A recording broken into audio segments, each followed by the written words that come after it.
Warning. This is a show where we talk about our favorite characters in media, so this may be full of spoilers throughout the entire episode.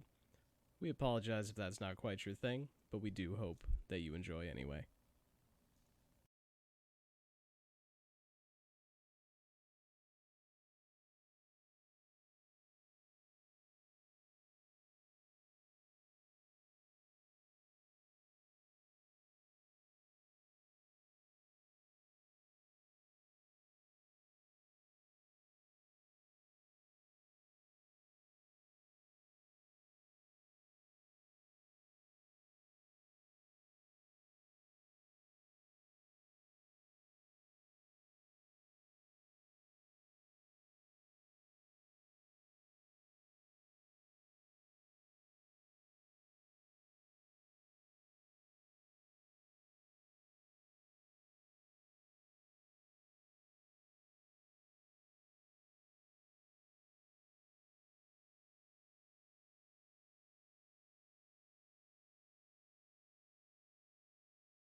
We're doing Hello. this? Yes, we're doing this. Jesus. Hello, and welcome to Powered Casual Presents 5 Hit List. I'm your host, Ian. And with me on this episode, currently, right now, they are all actually here. We have Brian below me. Yo. Next to me, we have Sean. And I am awake, I promise. There's going to be a theme tonight. And below Sean, we have returning with us this week our very special friend, Nate. Hello. Again. And Nate really wants coffee. Nate really wants coffee. I think Sean just woke up. We're in a good place tonight because on top of those things, I am not 100% sure that I fully understood the prompt for this week. Hey, me either. I was about to ask that question. So, I just have it listed as board game design. I got like the messages saying what it was and what the idea was behind it, but I just don't know if I fully comprehended it. So Nate, as the one who gave us this idea, just like you gave us the sweet idea to rank the worst movies we'd ever seen last time, what It was a hoot. that was an absolute hoot. That was awesome. Yeah, check that out in the video on demand. Yeah. So what is the actual theme? Please describe this for us.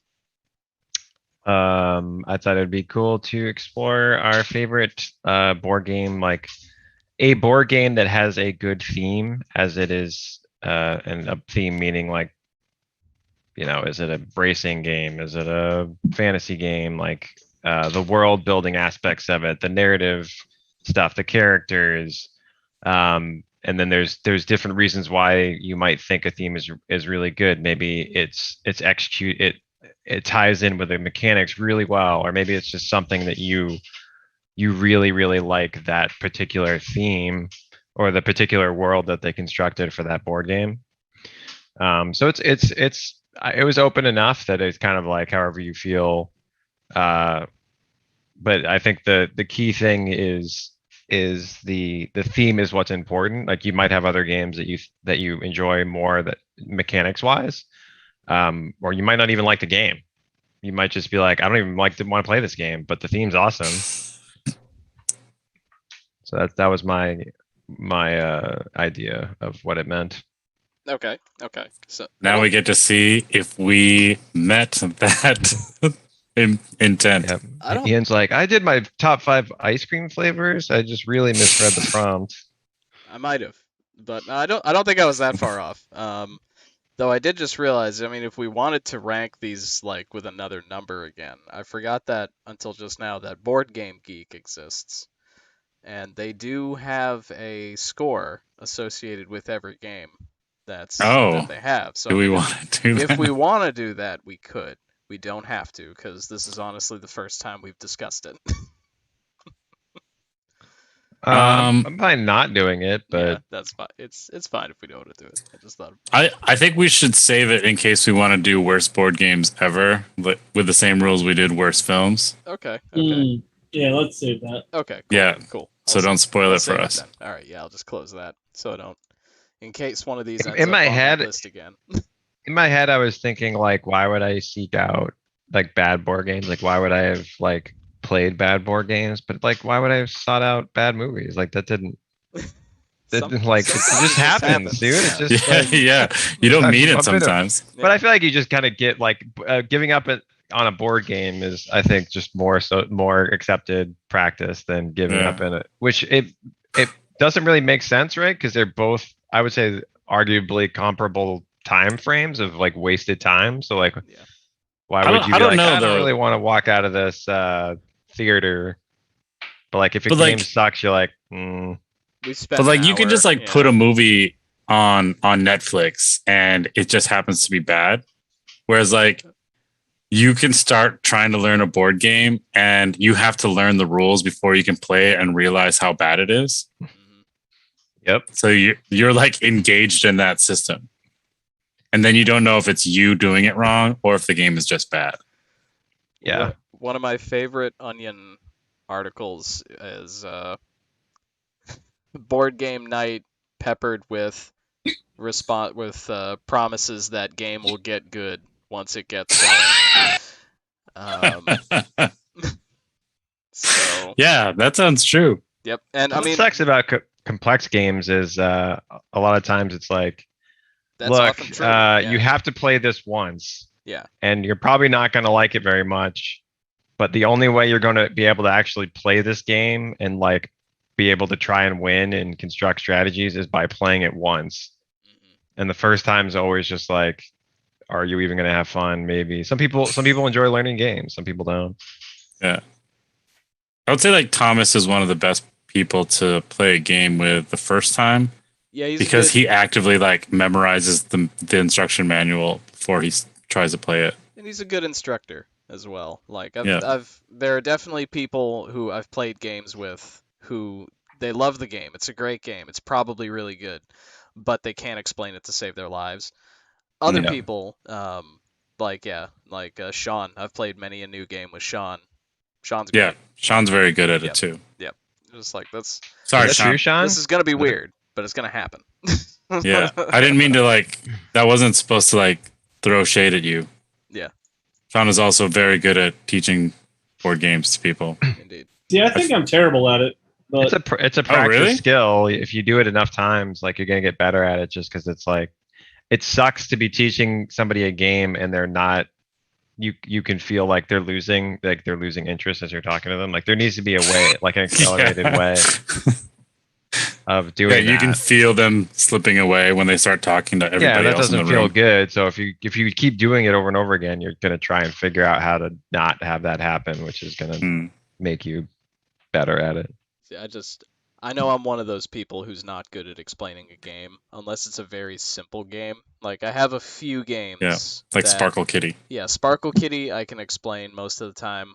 Cosmic Wimp Out, my other favorite road game. That one I can explain pretty easy because it's 5 dice and you roll and get combinations of dice. So that one's pretty succinct. But if I tried to explain like Arkham Horror, no, couldn't do it. Yeah. Couldn't do it to like actually get someone engaged in the game. Yeah. I have a Well- buddy who just reads the rule book out loud. Oh, that's not great. Starts at the beginning and That's starts bad. That's reading. not great. That's bad. Well, it Could sucks I because it's teach like any there are of these times where I games? do not want to be the person teaching board games, but it's like you're so bad at this that I have to step in and do this, and I don't want to do this because the other thing that happens is like you're trying to communicate all relevant information, but you're trying to do it piecemeal so that it's Mhm. consumable, so they understand what's going on, and then you have to like time like, I'm gonna overload you if I tell you this now, but you're gonna want to know this later on, and then it's like Mhm. if you screw something up or like miss one thing, like people get upset at you. It's like, dude, read the rule book Yeah. yourself then. Like trying to teach you Yeah. a game here. Yeah, that's why I feel like I'm always bad because I always miss something like that. And then I'll be like in the middle of the game, oh, by the way, this thing I've been planning for, like I'm going to have the advantage of now because you didn't think of it before because you didn't know to think of it. I have a habit of explaining things wrong, and like halfway through the game will be in an unplayable state because of how I described it. That should be a category someday. We should definitely do hardest board games to teach to Oh, play. jeez. There are. Yeah, I there are- Arkham think Horror. all 5 of mine I could all of the games, including my honorable mentions. Well, some of my, I think I could teach all of them. So But would you want to some of them? yeah, I think so. Okay. All right. If it's worth teaching, then it's probably a good game. Yeah. So I recently got The Crew, which I don't know if any of you guys have played it. It's a a cooperative trick-taking game. And I've really, really enjoyed the process of teaching people how to play the game because it's not complex, but it's an exercise in. So one thing that people do, and they probably get worse at it the more games they play, is they try and make leaps in their head of like the next assumption of how the rules work or how this works or how that works. And like if I was to explain The Crew to you and how to play it, I could explain it in like under a minute. But like but instead of just being like, okay, remove any preconceptions I had, literally just look at what he told me and then use that to build my understanding of the game. People are like, they're connecting all these dots in their head and then they'll just assume things that are wrong, or they'll ask me a question like, how does this work? Or like, how would I do that? I'm like, you can look at the rules. It's literally like the 10 commandments of the game. You can read it in 30 seconds, not even. And any question you have is answered by that. But it's just like, it's just hard. It's one of those things where it's like, it's hard to wrap your head around it, a Around- concept, even around how if it's simple it simple, is. if it's sort of, yeah, it's simple, but like just wrapping your head around it when you're not, even when you are used to it is just like, it's a difficult process. And it is interesting because like, I don't even want to say strategies because that's like the fun of the game is figuring out the basics of like, how do we pull this off or how would I do that? And like, I don't even want to tell them how they would do that. I'm just like, here are the rules. You will be able to experience like what it feels like to figure out, oh, that's how I would do that. Like, that's how we would get around this one problem or whatever. Hmm. Yep. Sweet. All right. So who? All right. We ready wants- to try this? Yeah. Who wants to start? Wasn't the I guest started star? last I time. never remember. It doesn't I matter. think it's It doesn't okay. matter. Sean goes. I'm going. Do it. So my number 1. No. Number 5. Man, dude, Sean's got a place to be, man. Like, my number 5 is a game that I've talked about before. It arguably should be a little bit higher on this list, but Oh wait, predictions. We got predictions, right? I got predictions. Oh, yeah. Go ahead and slap some predictions down. But I took this as more of a visual design and like the aesthetics of the game and how the game looks, than how the game actually like plays and how it all comes together. When we talked about design, so my number 5 is Scythe. yep. Ding. Okay. Yeah. I gave you a hint. I told you that I had talked about it before. But I'd already written it down. I wrote No, it down you before you didn't. logged in. No, Yes, I you did. didn't. I did. I promise.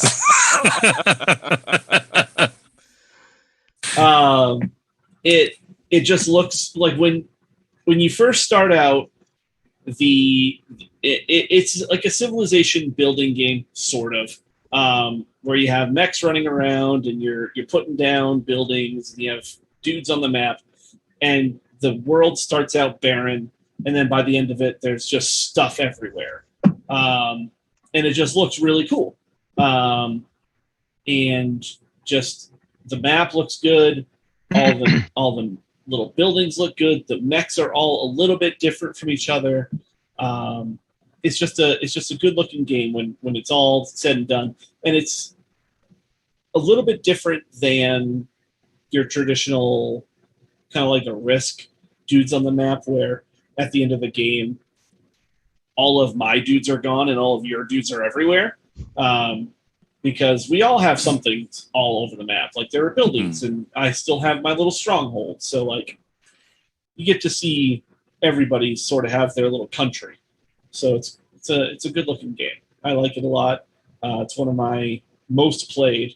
I think it probably is my most played because we played through the Rise of Fenris campaign, and that alone is 10 or so games.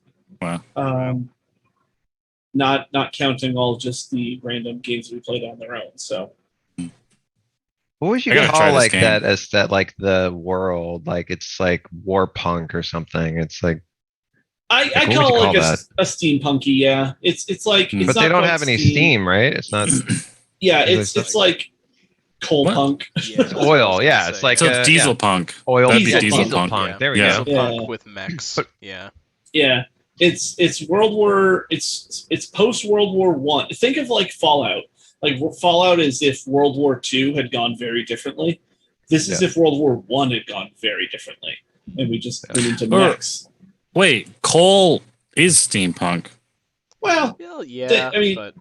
Diesel punk is like Steampunk like usually, gasoline. yeah. There's oil game in uses there's oil inside. Yeah. Yeah. Steampunk usually Oil is doesn't the have resource. mechs for some reason. I don't know why. Yeah. It's Except for But- Steam. Did Steam Boy have? It doesn't well, matter. Steam Boy had a giant flying castle made of steam. I suppose you could call it a mech. I need to watch that again. That movie's great.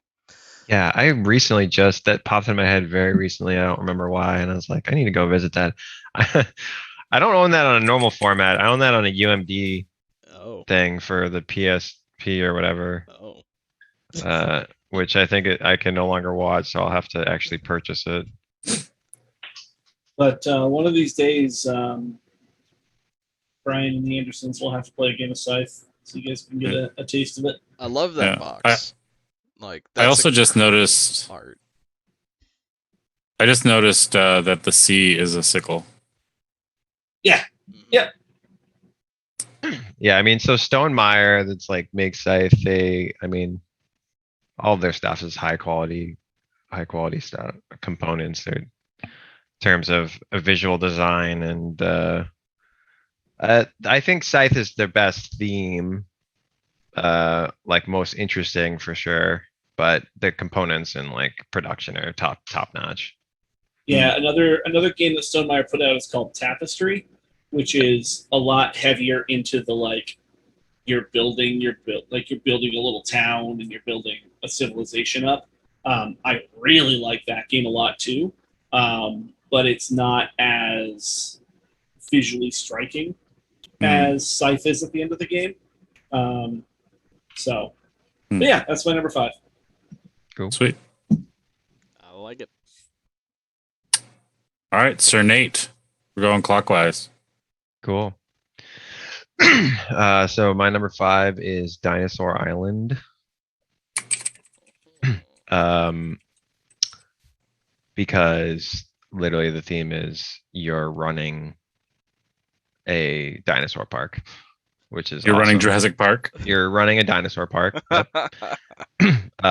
The theme when they came out with it was supposed to be quote unquote retro. The collector's edition straight up comes with one of those wristband things you Oh, can that's slap cool. on your wrist, then it like wraps around. Oh yeah, slap Oh. bracelets. Snap bands. Yeah. Where is it? Oh, here it is. Do you have one? Snap So that this is the box. bracelet on. Oh, you can't see the box. Oh, you can Oh, sort of he's see the box. disappeared. It looks like Very- Pocky. The box is pocket. So like just like bright weird neon colors and stuff like that. But in terms of just like I mean it's just like such a great idea. Like who wouldn't want to play a game about managing a dinosaur park and you have to How are they not sued by Jurassic Park and Michael Crichton? That's fine. There's literally a mosquito in amber. That's I because don't know what to tell you, man. That's science. That's a thing that happens.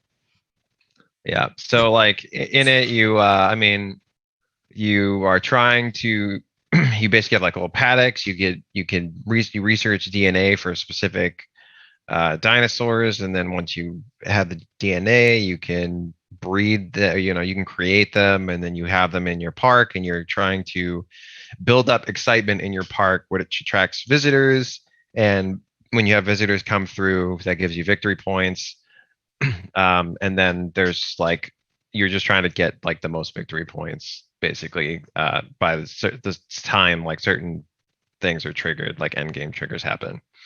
Yeah. And like while you're doing that, like the more dinosaurs you have, it increases the danger. So you need to like maintain your security level, or they eat your visitors, and then you lose victory points when that happens. Sweet. Complaint box. I was eaten by a dinosaur.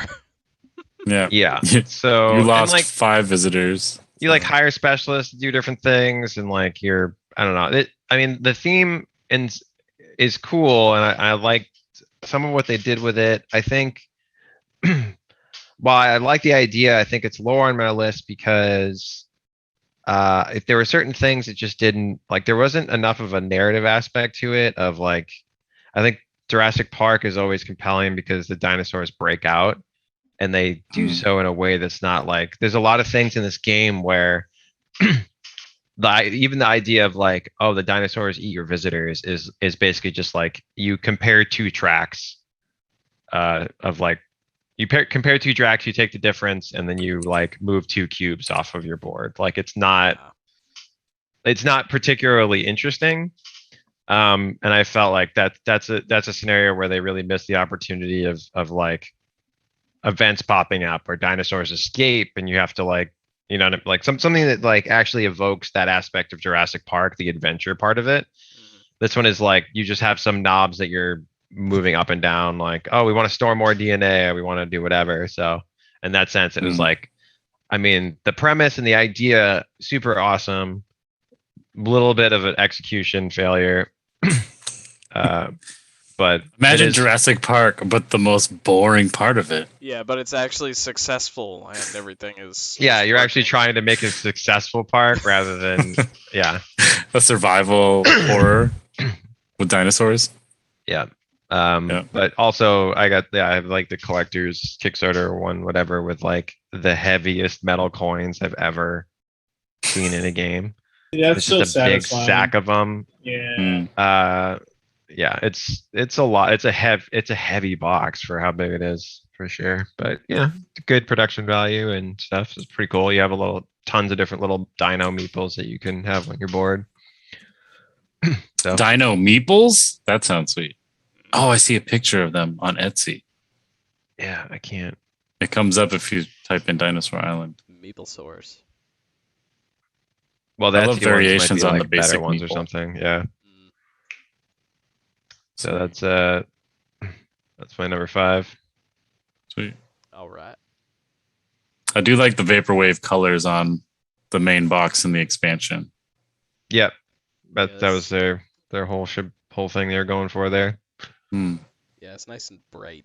Nice and not. Although those neon colors were out of fashion by 1993. Or as Mick calls it, year 0. Year 0. Mick would like this game. Mick would like that game a lot. Yeah, probably. Just the bright colors plus the Jurassic Park aspect, yeah. Yeah. Wait, okay, but there we go. Oh, see that? And it's a Oh, is that the bracelet? Oh yeah. Snap it. Snap it. Hold on a second. I want to hear it. You don't have to unwrap it, just snap it. No. I do have to unwrap it. But the problem is this background. There we go. There we go. Well, it makes it so you can't see anything. That's the point. It just like doesn't like any of this neon stuff. Oh, here it comes. It's fresh. Here it comes. Live on stream. Oh, yeah. Oh, yeah. Dinosaur man. Island on the inside. Oh, that's cool. Yeah. That is cool. I'm going to have to change my pants now. Yep, it's Gross. hefty. I don't know, man. Maybe they're selling this online for like I 80 know- bucks. I like know what I'm collector's getting. edition stuff. I know what I'm getting you for Christmas. Just a shitload of snap bands. With ninjas all over him. Oh man. It's all the Dino meeples. Oh, those are sick. sweet. Yep. Yeah. And then The here, neon dude, pink. these are the coins. They're huge. Those They're are so holy shit. thick. Like I feel like that's got to be 5 pounds maybe, just Yeah. in this bag of these coins. I mean, I they're want you to go they're outside incredible. and hit the first person you see with it. Well, so that's like the back is like this engraved Dinosaur Oh, Island thing. nice. Oh, sick. That's sick. And then the front end is just this. And it is funny how they just straight like you're totally right. And like, how do they not get sued? Because Yeah. like they even use the all font. of their exactly right. All of their font is just straight up the Jurassic Park font. That's ridiculous. It is ridiculous, but They're just like daring them to get sued. This is Yep. not in public domain, folks. Yeah. Universal, don't watch this. Yeah. This episode is sponsored by Universal Pictures. all right. Well, that's Dinosaur Island. In terms of should you play it? I mean, I have the like again great pieces and stuff, but Alright. You Cool did theme, such but a great it's job fine. selling it, and then it's just like, is it Yeah. worth playing? well now I'm like I'm like crap. I oversold it, and you guys are gonna get it. And it's like, man, this game's terrible. Well, It's to be not fair, terrible. It's just there I are don't better think- games. when people watch Jurassic Park, you know, most of them probably weren't like, man, the character I want to be is John Hammond. I want to run a park. Look, I had the Jurassic Park board game back in the 90s when that came out, and I always, like, I barely even remember what the rules were. You're basically just trying to get from one end of the island to the visitor's center to escape, Mhm. and dinosaurs ensued. And all I remember really was that despite the fact that Ian Malcolm is a character in the board game, I was like, nope, Robert Muldoon, he's got a shotgun. Yeah, but you didn't want to be John Hammond, the guy. The billionaire philanthropist? I don't know, maybe. He was a character, I just never He's played not as him. really a philanthropist. He's just a rich dude. Alright, billionaire. We'll stop with that. I want to be a rich dude. I would love to be a rich dude and just have a Sure. park for that. Anyway, alright. Moving I on. want to be from the Walt Jurassic Disney of Moving on. dangerous parks. No more Jurassic Island Park. Park. Brian, what's your number 5? My number 5 is Arkham Horror. Okay. Yeah, I mean, it's kind of public domain property IP at this point. Just every Lovecraftian thing. He was also like openly accepting and inviting of people writing stuff in his world. But this board game and the many expansions have just mashed up all of that lore into one phenomenally difficult to memorize game. Because we played this a lot in college, and as I'm sure happened in many circles, it takes a long time to play this game correctly because there's always a little rule that you missed that changes everything. It takes a long time just to set up the game. Even just the core Yeah. game, no expansions. Just it physically It's like a takes 40-minute while. setup. Yeah. Yeah, just all the decks of cards you got to shuffle. Yeah, my buddy Um, had did a foam thing, or he built a big holder for all the stuff. Yeah. Like you got to unsort it all and then like sort it. And yeah, nightmare. And then if you add the expansions, it gets crazy. I don't know about the 2.0. I haven't played that, but it seems like it's probably 3.0. I simpler. think it's 3 now. 3.0? Oh, We're wow. at 3 now? Yeah. Oh, Holy crap. oh. It looks really weird. I own it, but I haven't played it yet. But it's Mm. like hex boards that you connect, and I guess it's yeah, I don't know. I'm actually Weird. curious. Like speaking of Arkham Horror, because it has been used a bunch in other board games, like would you guys spend most of your time playing this version or like Elder Sign or like the LCG or For me, it was this with the expansions. I've played a lot of Eldritch Horror, but my first board game, like my first real board game, like outside of like your Walmart Monopoly type stuff, was the first edition of Mansions of Madness, which is Arkham Horror in a building. In a house, yeah. Yeah, in a house. Yeah. Which I was completely enamored with. I've never actually played Arkham, and I really want to at some point. Just haven't ever got around to it. Yeah. Yeah. Like for me, yes. Like I liked Elder Sign because it was like a simpler Arkham Horror, which I appreciated. Yeah. But yeah, I also owned Arkham Horror. And it was to the point where I'd made like a custom character card for myself, like most of us did. Yeah. But it was this was the first non-Mattel Hasbro board game that I'd bought. Same. It was just like this was my gateway to complicated board games. Boy, is it a complicated one. I think that one of the problems, because I mean the environment is incredible, the world is incredible, but there's always like a timer. So you're just like I don't know. It'd be I bet the like having a board game version, like because I'm sure there's like tabletop role playing games, but being able to kind of like take your time a little more and like explore and have interesting things happen, as opposed to like, well, we have like 12 turns before this old one devours all of us. Yeah. Yeah, and there's so many like event cards that you may never ever encounter at certain locations because you just never have to go there enough. Yeah. Yeah.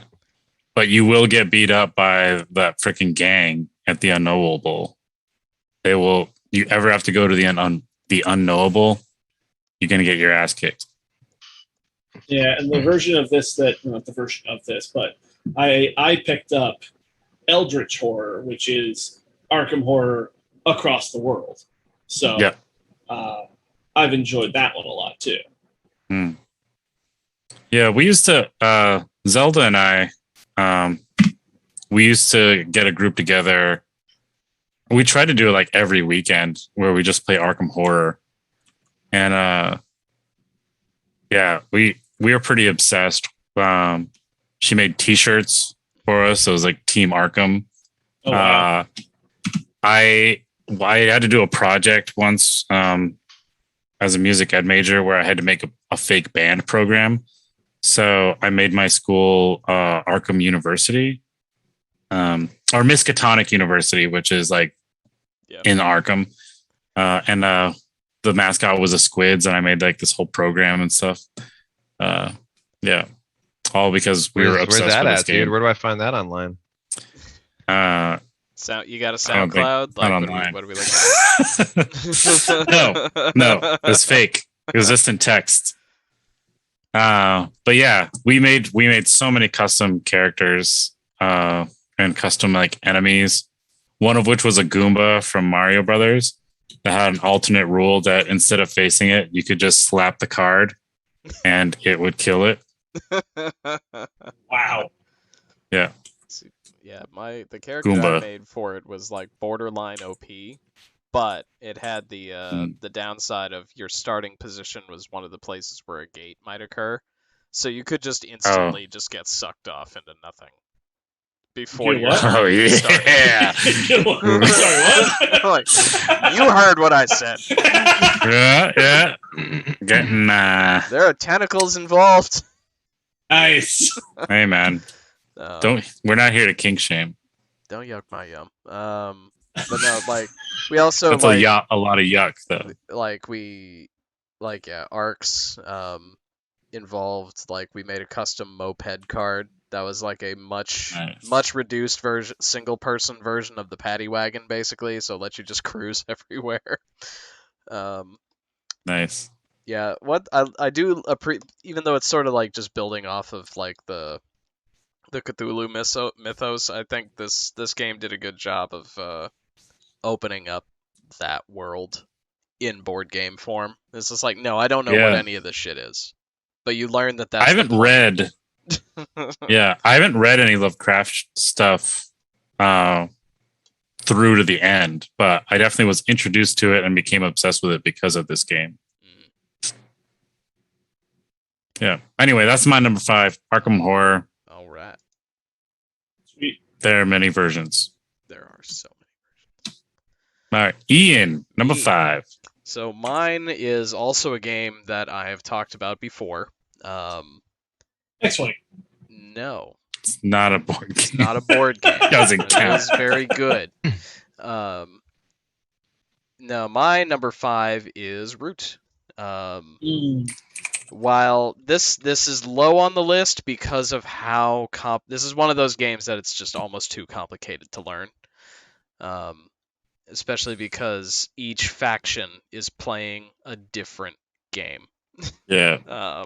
Yeah, we've talked about it. Yeah, It's so ridiculous sounding. It is so ridiculous sounding, but that is one of the things that I love about it. Because instead of basically all of you are playing the same basic, thing, but you each have one ability that's a little different or just a little bit of flavor to change things up for each player. There are only like 2 rules that everybody shares, and then it's a free for all from there.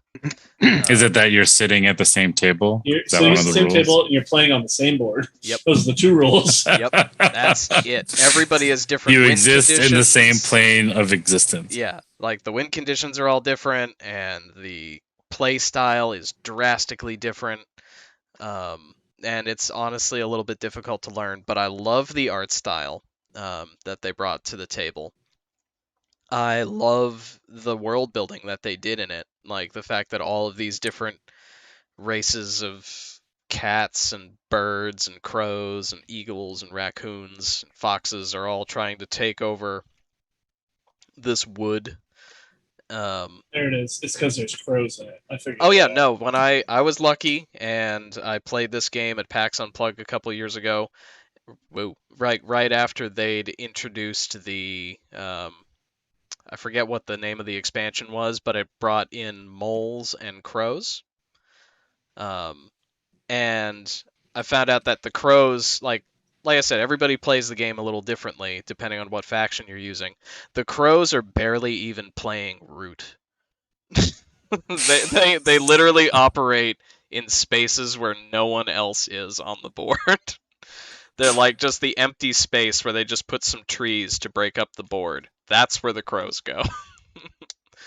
It's kind of how crows live. Yeah, and like I They found won't let out you touch them. as I was playing through, I was like, okay, no, I love that they're crows, and I actually really do like this angle to the game, which was really cool for me. And yeah, like it comes with, like we mentioned, custom meeples and how those are cool. Like it's little custom meeples for each species. But yeah, the only problem with it is it's just you can't learn it in an hour. Nope. Like you gotta dedicate an afternoon to learning how to play your corner of Root, while everyone else learns to play their corner of Root. And you just have to trust that they did the right thing, because this is the game that we talked You don't about, know. because we tried to learn this at PAX East one year, and I'm the teacher of board games, so I'm just like, all right, I'm going to learn how to play this, and I start looking, I'm like, guys, we can't. No, Yeah, I remember that. I can't learn 4 games tonight. I'm sorry. Yeah, Yeah. exactly. Like we had the design, not one of the designers, not one of the guys in charge, but one of the guys in charge at the Root booth was teaching me and Mick and 2 randos how to play, and he was struggling. Like like what he was doing was solid. He was explaining each piece to each of us well, but it was definitely like parts where it was like, all right, now I need you 3 to ignore everything I say for a minute. This is gonna just confuse you. I'm just talking to Yep. Mick now. This is what you do on your turn, and then I'll get to Yeah. you. Yeah. And yet Yeah. somehow someone still bought it. Oh, and it stuck. Like it stuck with me that this isn't even a game that I own. I don't even know if I want to buy it, but it is still one of my favorite games after like 2 playtests. I still Yeah, remember I teach it a couple times. I made Mick really mad because I was like, Mick, it's Root. You want to buy Root, right? And Mick goes, why? I was like, you really like Root. Mick goes, why? Like, fuzzy animals. And Mick goes, really?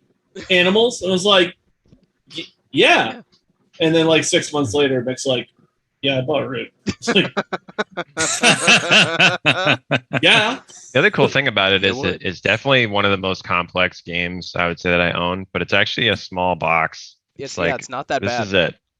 Yeah. It's And not very Well, big. that's how they get And you. there's a lot of game in there. yeah, in the Yeah. expansions, they basically it's another rule pamphlet and another bag of meeples, and that's kind of it. So, So you can that- throw it it's all in the same complicated enough. box. Yeah.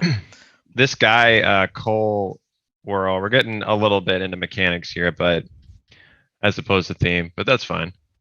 So this guy Cole Worrell, he's like he's like this is his jam is like his game design, talking about it, blogging about it. Like he makes it's almost like every board game he makes is like an exercise in actual design rather than making a bunch of systems that interact well with each other. And like the fact that it produces a fun board game is sort of a side effect. And no, but like so he That did checks out. he just came out with another one called Oath, I think, which is much larger, much grander scale. And he did a dev blog for years, I want to say, on that. But I have 2 of his games. I played a bunch of Root, including on the digital version, which is quite good. And then I have Pax Pamir, which is another one that he had come out with. And it's like, yeah, that one I haven't gotten around to teaching or whatever, but yeah, he knows what he's doing in terms of game design. As for like the actual world building stuff, I'm curious how much input he actually had on it, because it is like, yeah, like the way the little pieces look and stuff with like the foxes and the whatever, they look amazing. The board itself is really, really nice. All the components are really nice, and like the art is awesome. Art is awesome. Also very distinct. Like Yeah, you look at it and you know it's Root. Like Yeah. you see the banner at PAX or Gen Con or whatever, and like that's Root. That's the Root booth. Yep. That's where I want. But like The even Clockwork expansion?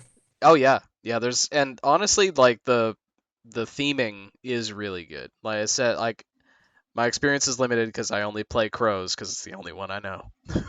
but each one just fits really well. Like the Eagles one is they actually like some of the races, like I think the Rats and the Crows get a little backstabby depending on what's going on. The Eagles actually have like a mechanic where they cannot backstab. They will not backstab. And it's like you actually they're kind of too get too good. They're they're the lawful good or Yeah, at lawful- least yeah, that's right. or at least lawful neutral of the Mm. of the factions. And it's actually like it's pretty neat. Yeah, Hmm. I did Eerie first and played the Eerie a couple times, like when I first started up, and I was like obsessed. I was like, this is incredible because when you're trying to when you want a game that's like and that's the other thing that makes Root so good is like anything that's asymmetric, but to the extent that Root is like you sort of have a race for everyone. Mhm. It's like my buddy just wanted to control one character and just kind of like do his own thing. So he got to be the vagabond. And then I really liked like planning things out and figuring out the puzzle. So I was big into Eerie. And some people might like fighting because people look at the game and I've actually likened Root to Scythe. And people have said like, well, no, you're saying that because they sort of like came out at a similar time. It's like, well, no, Scythe and Root are similar in the aspect of like there is combat, but the combat is a means to this other thing. So like in Scythe, you don't have to fight that much. It's more about the threat of fighting than it is fighting itself. And then Root is sort of like there is fighting, but like that's not necessarily like you're just using it. Like there are certain situations where you actually want to lose spaces. Yeah. Like if you're Eerie and you need to build on a nest, you want somebody to come and destroy your nest so that you can fulfill your decree and build there. So it is one of those things where it's like it's always interesting to see games that have combat in them, but like it's not Risk. It's not just you kill everyone and you win. It's you actually have other things that you're going for. Yeah, I love, and yeah, like the variety of play styles there. It's rare that like a game is just works so well with different play styles. Like there's only a couple others that I've played where like you can really make the game your own if you want to and play it the way you Yeah. want to play it. But Root's made that way from the start. Yeah, I do also like the little like they don't go too much into the stories, but I thought it was cool even from the get-go of like you're looking at the board and when you start the game, the cats are everywhere and then the Eerie has that one spot in the section. corner. Yeah. And if you read the like sort of the short backstories, like the Eerie used to rule the forest. And then the cats are like these industrialists, like they're building buildings and, you know, just kind of like spreading like cats and taking over. And that's why the board looks that way. But like, it's kind of cool that the Eerie sort of has that background of like, everyone follows a dictator. Oh yeah. And we have these decrees and this is how we know how to live. And we used to be the keepers of the forest and the cats are like, build, wipe out those trees, do all this stuff for the industry of whatever. Yep. Such a good game. But it's too damn complicated for its own good, which is why it's number 5. Fair enough. All right. So that's 5s. Now. All right. 4. 4. So Nate. Oh, right. Yeah. I forgot that's how it works. Yeah. Uh, The clock so my advances. number 4 is a game called Rising Sun. It is a CMON game. The CMON makes a bunch of. Actually can't even remember the actual name of their company. It used to be that is the actual name. Now they changed it. It was Cool Mini or Not. Yes, Cool Mini. Okay. Yep, Cool Mini or Not. So Rising Sun is it uses, I mean, Asian mythology basically, and you're these different like warrior factions or tribes or whatever, and you are in this place. I feel like it's all Japan. I assume so since it's called Rising Sun. But it's like you have Looks these like it. warriors. Yeah, you have these warriors. It's been a long time since I played it, so I actually don't recall, and I didn't want to like make any assumptions. But yeah, I think it's Japan. You have all these different islands. Each faction kind of starts out an island. You have different warrior types. There's a bit of an asymmetry there. You have different powers and things like that. And then you can basically like hire or summon or pray to these deities or these demigods or whatever that will come down and help you out. Different monsters and things that you can like incorporate into your fight. And I mean, this is another one where like the CMON's another one similar to Stonemaier where their components are insane. And they just like puke miniatures at you whenever they do a Kickstarter and like that. So like the miniatures are really big and they're like these like, you know, ancient dragons and like yokais or whatever they're called, just like orc demons and like crazy stuff. But then at the same time, like even the warriors look awesome. You've got like the models look sick. Yeah, you always have I've like a played this, turtle-ish, yeah. like defense thing, and even in terms of like the way you sort of win or different applications in the game, there's like a lot of a kind of a spiritual aspect to it. It's like one thing that's kind of like one of the things you learn pretty quickly is like it's another game where you're not just like, hey, I'm gonna kill everyone and I'm gonna win, because there's like this kind of bluffing mechanic where you're kind of picking certain actions that you want to trigger. And one of them is like, you could get into a fight and somebody goes to like, I'm going to try and like, I'm going to spend these resources to like have a really strong attack turn or something. And then the other person can spend their points to basically have all their guys commit seppuku. And then they gain like basically like spiritual points basically based off of that. And then the other, the person who attacks gets no points for attacking. So they spent all the resources for nothing. So like there's a spiritual aspect that sort of plays into the game, and like it's not like just dudes on a map game. But no, I mean the visual design is incredible. You can sort of see like the colors are really nice. Like they did a good job with it. Yeah, it's one that I've really wanted to play. I don't know anybody who has it, so I haven't had a chance to yet. Gotcha. I think I played it at Crossroads at one of their big events, and somebody was running it, so I jumped in. Yeah, but I remember it being pretty fun. Yeah, it is a sizable box naturally because Yeah, Cool Mini it's got a bunch of miniatures. They don't do small boxes, No, they don't. but Even their minis are really good though. Even the action tiles are just straight up like mahjong tiles. They're like thick, big, like glassy, awesome tiles. Yeah, I don't know if we're gonna get to it on Brian's list at all, but they're the ones who did Marvel United, and they're coming out with X-Men United, and so when I get that in the mail, I'm gonna be getting something around like 16 boxes worth of crap. Oh yeah. Like, Oh yeah. it's Yeah. absurd. Yeah, they're This is another box art. Oh damn. That's Yeah. just like what? Yeah, their Kickstarters are crazy. Thomas, one of our other friends who's been on this show before, kickstarted at least one of the Zombicide Kickstarters, and he's just got bins of zombie and abomination minis that are just ready to go. More than we thought we could ever need. So much. But So much. so Yeah. many. But worth it. Yeah. Worth every penny. Yep. Well, that's my number 4. All right. So let me get that. My number 4 is The Captain is Dead, a game that we played a lot of. I love the art design in this game.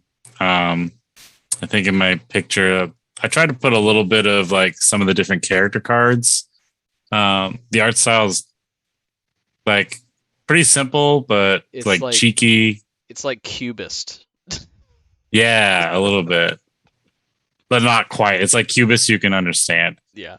But yeah, even like the layout of the ship it's easy to tell things. Like the gameplay is very chaotic. What is this game? The Captain is dead. Captain is Dead. Yeah, like what is it all about? So the whole premise is at the beginning, before the game starts, the captain of the ship has been killed. And the rest of you, you choose one of the characters, and there's different like departments. So there's like the science department, engineering, there's an officer, there's security, and you pick like one, and you have like a special ability, and you're trying to fend off the aliens that are attacking you, repair your ship, and like get the hell out of there. You're trying to like jump to hyperspace, basically. So is it cooperative? Oh, It's yeah. a co-op game against Okay, the board. okay. Fully cool. And the way the game starts out is you start in your designated location, and then 3 event cards play, and those are the things that you have to deal with. So you're trying to repair your ship or whatever else is happening. Sometimes aliens board your ship and you have to shoot them. One of the crew is a red shirt, like a nameless red shirt. Their whole job is to die and then respawn. So if like you get attacked by something, the red shirt can just choose to die instead of somebody else, and then they just respawn. Yep. Arcus played that Yeah, one a lot. It's actually really handy because you always respawn in the same spot. So if you suddenly need to Yeah. get to the bridge, all the way from Yeah. the hell back in engineering, you just die. What? Bridge. All right, I can Yeah. hit that button Poof. now. Yeah, instead of using all your movement to get there. Yeah. That's fun. But it's super fun. It's really tough. I think we've beaten it like once or twice, and we've played it a lot. And never on hard. We have never beaten Yeah. it on hard. And there's like 2 other versions of it. Like there's one where you're on a planet, and then like another one where you're in jail or something. Yeah. Yeah, there's But- one where like you land on a planet, the captain's still dead, but you try and do Yeah. the away mission, but the planet's covered Yeah. in like, Like these bug insect aliens. aliens. Yeah. Yeah. They want to eat you. And then I forget what the third one's called, but yeah, you don't escape. Like captured or something. Yeah, captured, and yeah, you're just in an alien Yeah. prison, and you need to do a jailbreak. Yeah. And GTFO from Yeah.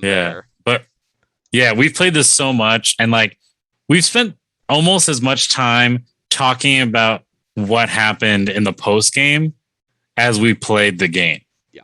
Like there's so much to talk about. It's a very fun game. And I think it's like great art design. I really like it. So it actually says in the description that it's the last 10 minutes of your favorite sci-fi TV show. Yeah. Yeah. Yeah. Kind At of. this Yeah. time, things have gone seriously wrong. Oh yeah, Yeah. like Captain is dead. yeah, the ship's on fire, the aliens just keep coming Mhm. in, the captain is dead. Like Yeah. there is no captain card. It's just Yeah, it's a pretty Yeah. great premise for a game. oh yeah. Yeah. So you have to be like, okay, you're gonna go do this because you're better at it than me. I'm gonna try and do this. And then there's like you can't have enough players really to cover every department. Yeah. So somebody has to be like, okay, I guess I'll have to go do that. Even though I suck Or- at it. Yeah. Oh, and there's always a bad choice. Like, oh, there's aliens in the way. I guess I'll try and go beat them up, even though I'm the science guy.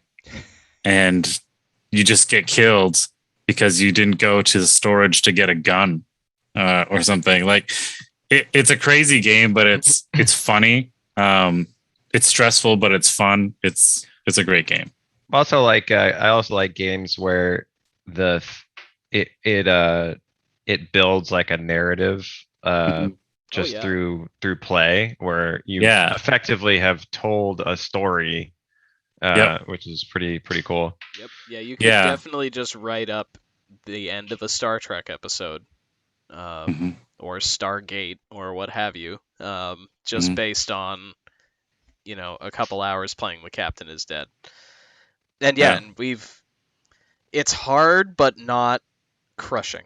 Like yeah, we've lost a bunch of times. Sometimes like But it's usually real close. yeah, sometimes real close. Other times we've gotten stomped just because we gotten bad. Yeah, that's true. But it's Yeah. never like this game is too hard. We're never playing it again. It's always Yeah. like Yeah. it's got that balance. If we'd have done this maybe here or this here, yeah, it's really fun in that way. Yeah. And like choosing the character, like the team comp makes a big difference. Like if you have a bad comp, you will just like don't everyone pick the same thing from the same department. You will just die.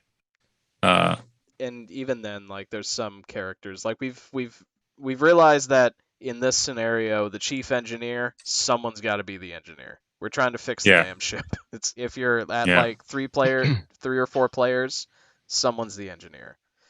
Yeah. You find that 100%. there are some characters that aren't as useful in small games, Hmm. but it ramps up. Like having more players doesn't necessarily make it easier because that means that all of the bad shit happens faster the more Yeah. players there are, so it's even harder to keep up. So there's a lot of layers. Yeah. There's a lot of layers. Yeah, it balances pretty well, I Yeah. think. Yeah. Play it. It's a good game. Good game. All right, Ian, you're number 4. My number 4 is The Captain is Dead. It's not. My number 4. Ding. My number Oh. 4 is in fact one of the longest titles that we're gonna have here. It is Clank Legacy Acquisitions Incorporated. Is my number 4. It's got all of the standard gameplay of Clank Legacy, which is great. But in terms of world building and all that good stuff, it's Acquisitions Incorporated flavored, which is my favorite D&D stream, aside from the one that we run on Monday nights at 7:30. Shameless baby. plug. Plug it, baby. To the point where I've got this and I've got the 2 expansions. They came with an upper management pack, which is the actual Acquisitions Incorporated live show characters, instead of 4 generic interns that you get to play in the base game. And they also have a C-Team expansion, and I got that as well, because they all come with sick minis, which are really great. But I like what they did with it's basically a reskin, but Clank, you go into the dungeon and you got to get treasure and got to do stuff and got to do missions without waking the dragon, blah blah blah. But all of this gets reskinned under the Acquisitions Incorporated D&D setting, so to speak. So you are an maybe unpaid intern that has to go do this. And you're doing all this literally for somebody else for very little reward and great personal danger. And all of the various abilities you get through the cards very much reflect that. And especially with the upper management pack where you're playing some of the show characters, like it's very, very key. It works very well within those characters, like the Omen character, who's sort of the CEO of Acquisitions Incorporated. He doesn't do a lot of stuff by himself. He has other people do that. So he has cards that have other people do stuff or take stuff from other people. And I think they just did. What a weasel. Yeah. Oh yeah. He's a CEO. Like up and down. But it's it just I love the way that it works within the Clank system. It is a heavy ass box. Looks like a large box. It's like, I mean, Is it I'm just not. cards? Like, what's in there? It's cards, some minis, dice, tokens. It's a lot of cards. Wait, that's not even opened. This one isn't, no, because I haven't had a chance to play this with anybody because we got this right before the pandemic started. Oh. Same thing with my copy. So no, one of these days, now that Sean and I are vaccinated, we can actually like play a game of Clank. One of these days now, we just gotta actually Board games. do it. I've seen that around, and I've been interested. So it's good to hear that it was good. I'm not familiar. I didn't realize that Acquisitions Incorporated was something. Oh yeah. But the premise sounds pretty awesome. Oh yeah. Yeah. Like I like, and they roped in a fair amount of D&D with it. But yeah, just like, I'm not a big guy, but this is a big fucking box. Like it's just, there's so much box here, and like the good news is the expansion boxes are smaller. They're like, yay. It's just some decks of cards, really. Yeah, 4 minis and like 20 cards. Yeah, so those aren't as bad. I'm sure I can fit them in here. But yeah, this was. I have not gotten enough of a chance to play this game and really sink my teeth into it, but it's another game that after a couple of demos, I was like, yep, buying it. Sweet. It's a good approach. I just buy games that I haven't even played or seen. Oh, I've got 10 plus games that I own that I have not played. See, Just blind buy. Not counting Kickstarters that have not arrived. See, this is my problem. Like, I don't play enough board games, like, on my own. Well, obviously not on my own, but, like, I don't play enough board games to, like, really try out a bunch. And I have I got too many friends like Thomas and Sean and Nate. You've got addicts like me. Yeah. Who, Yeah. you guys already got it. I don't need to buy it. They can't be stopped. Yeah. Yeah. You're not wrong. Like Help me. like as it is, Yeah. like whenever we decide to finally play Clank, like we got to decide whose copy gets opened. Really, whoever house we do it at. But it's Can you not imagine like, if Nate still lived on this coast too? oh, it'd be You just yeah. have too many board game fanatics over here. I only own That's- like 6 board games. Like this is why. Yeah. I feel like That's while I'm impressive. living with Thomas, I will never have to buy a board game ever again. No, really. Like you'd like what Thomas has a road bag just full of the more Yeah. portable games. I will put this out there. My copy's already open because I wanted to look at the minis. Okay, that's fair. Oh, There I you go. dude, I There you open go. them up immediately so that I can punch the things out because I enjoy punching the things out and like just looking at stuff. I Feels always good. open my games. Feels good. Yeah, feel them in your hands. Start putting them in plastic baggies. Yeah, plastic bags. I don't remember when that happened, but somebody showed me the light, and I was like, "Well, this is So the much right better. way to do everything." Way better. Yeah. All the insets suck, even good insets. I'm Yeah. like, I kind of want to just use bags. All right, my number 4. You're number 4. Oh, Shawan.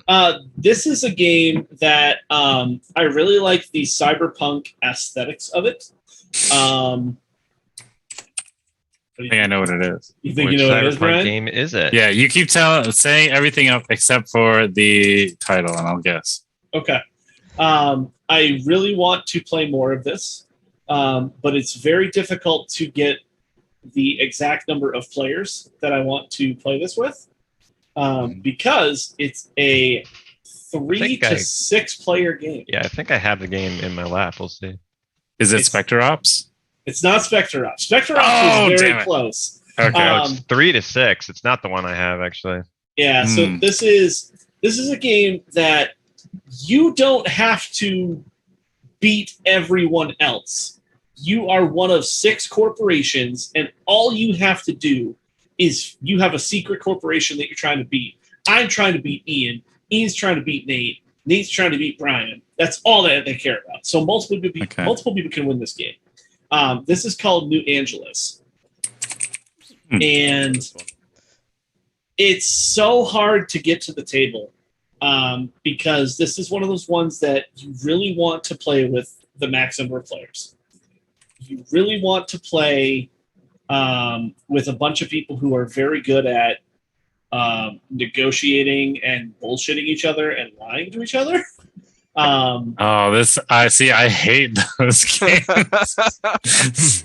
Because you guys have to work together semi-cooperatively because you're 6 corporations like trying to fuck around in the city and just do bad business stuff. But you also have to work together enough to keep the FBI off your back. You have to not let the cops come in and just fuck up the whole game. Because if you guys don't work together enough to keep the city under control, the game ends. It just ends. The FBI comes in and shuts you all down. Okay. Or like the cyber FBI, whatever they are. And Um, you're still trying to just outdo You're somebody. You're out trying to outdo one person. And So I was right, but it says 4 to 6 on the front, so I thought. Oh, I I'm was sorry, wrong. 4 to 6. I'm sorry. Hmm. It's a weird player count is sort of what I was getting to. I love the look of it.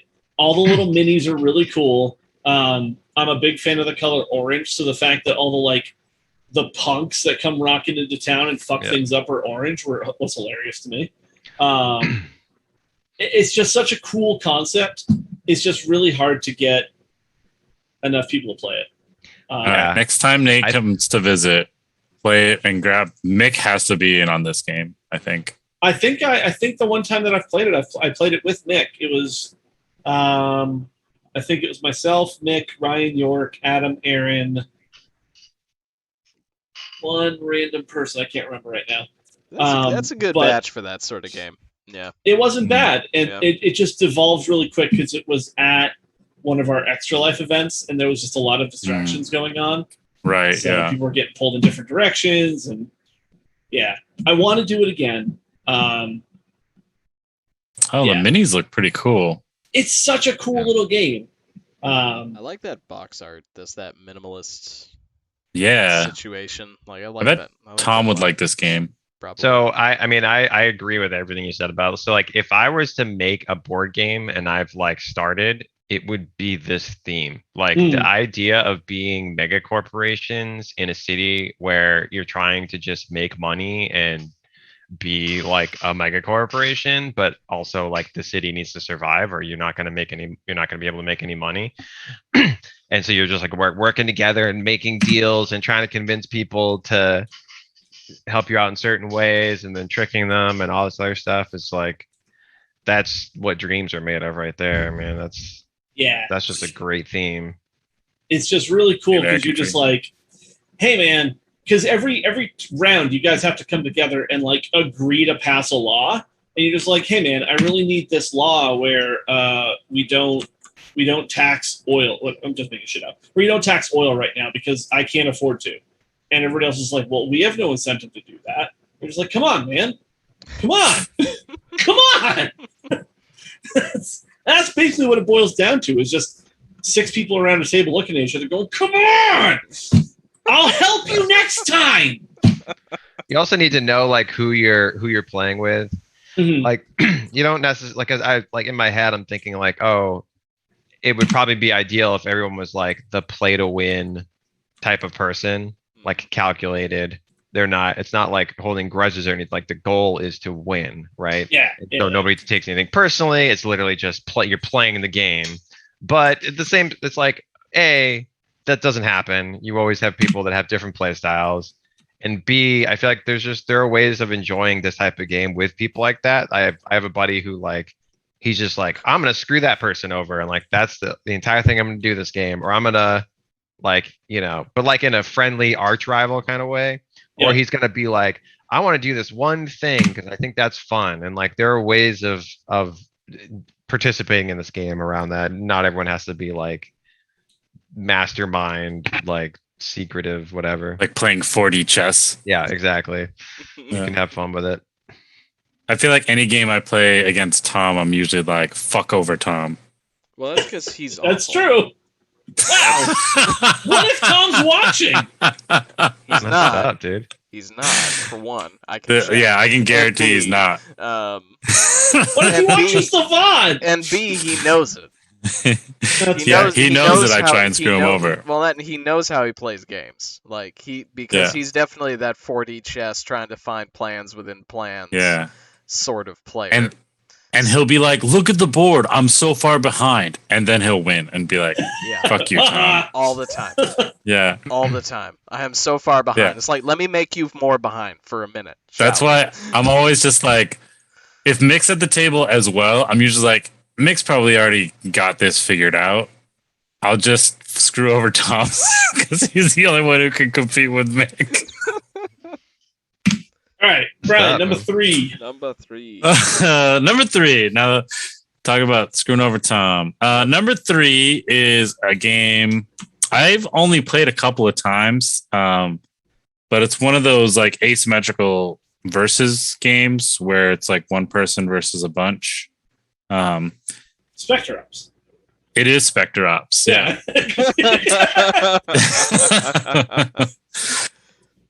It could have been Fury of Dracula, which I also like playing. It could have been Mansions of Madness First Edition. But 100%. Spectre Ops specifically because it's cyberpunk and there's a cyborg ninja. Big Yeah, all right. surprise. Yeah. No, There you I've go. also played this. There you and go. It is also very good. It's fun, but it's hard being the one that's like sneaking around trying not to get caught. It's very difficult, but it can be a lot of fun.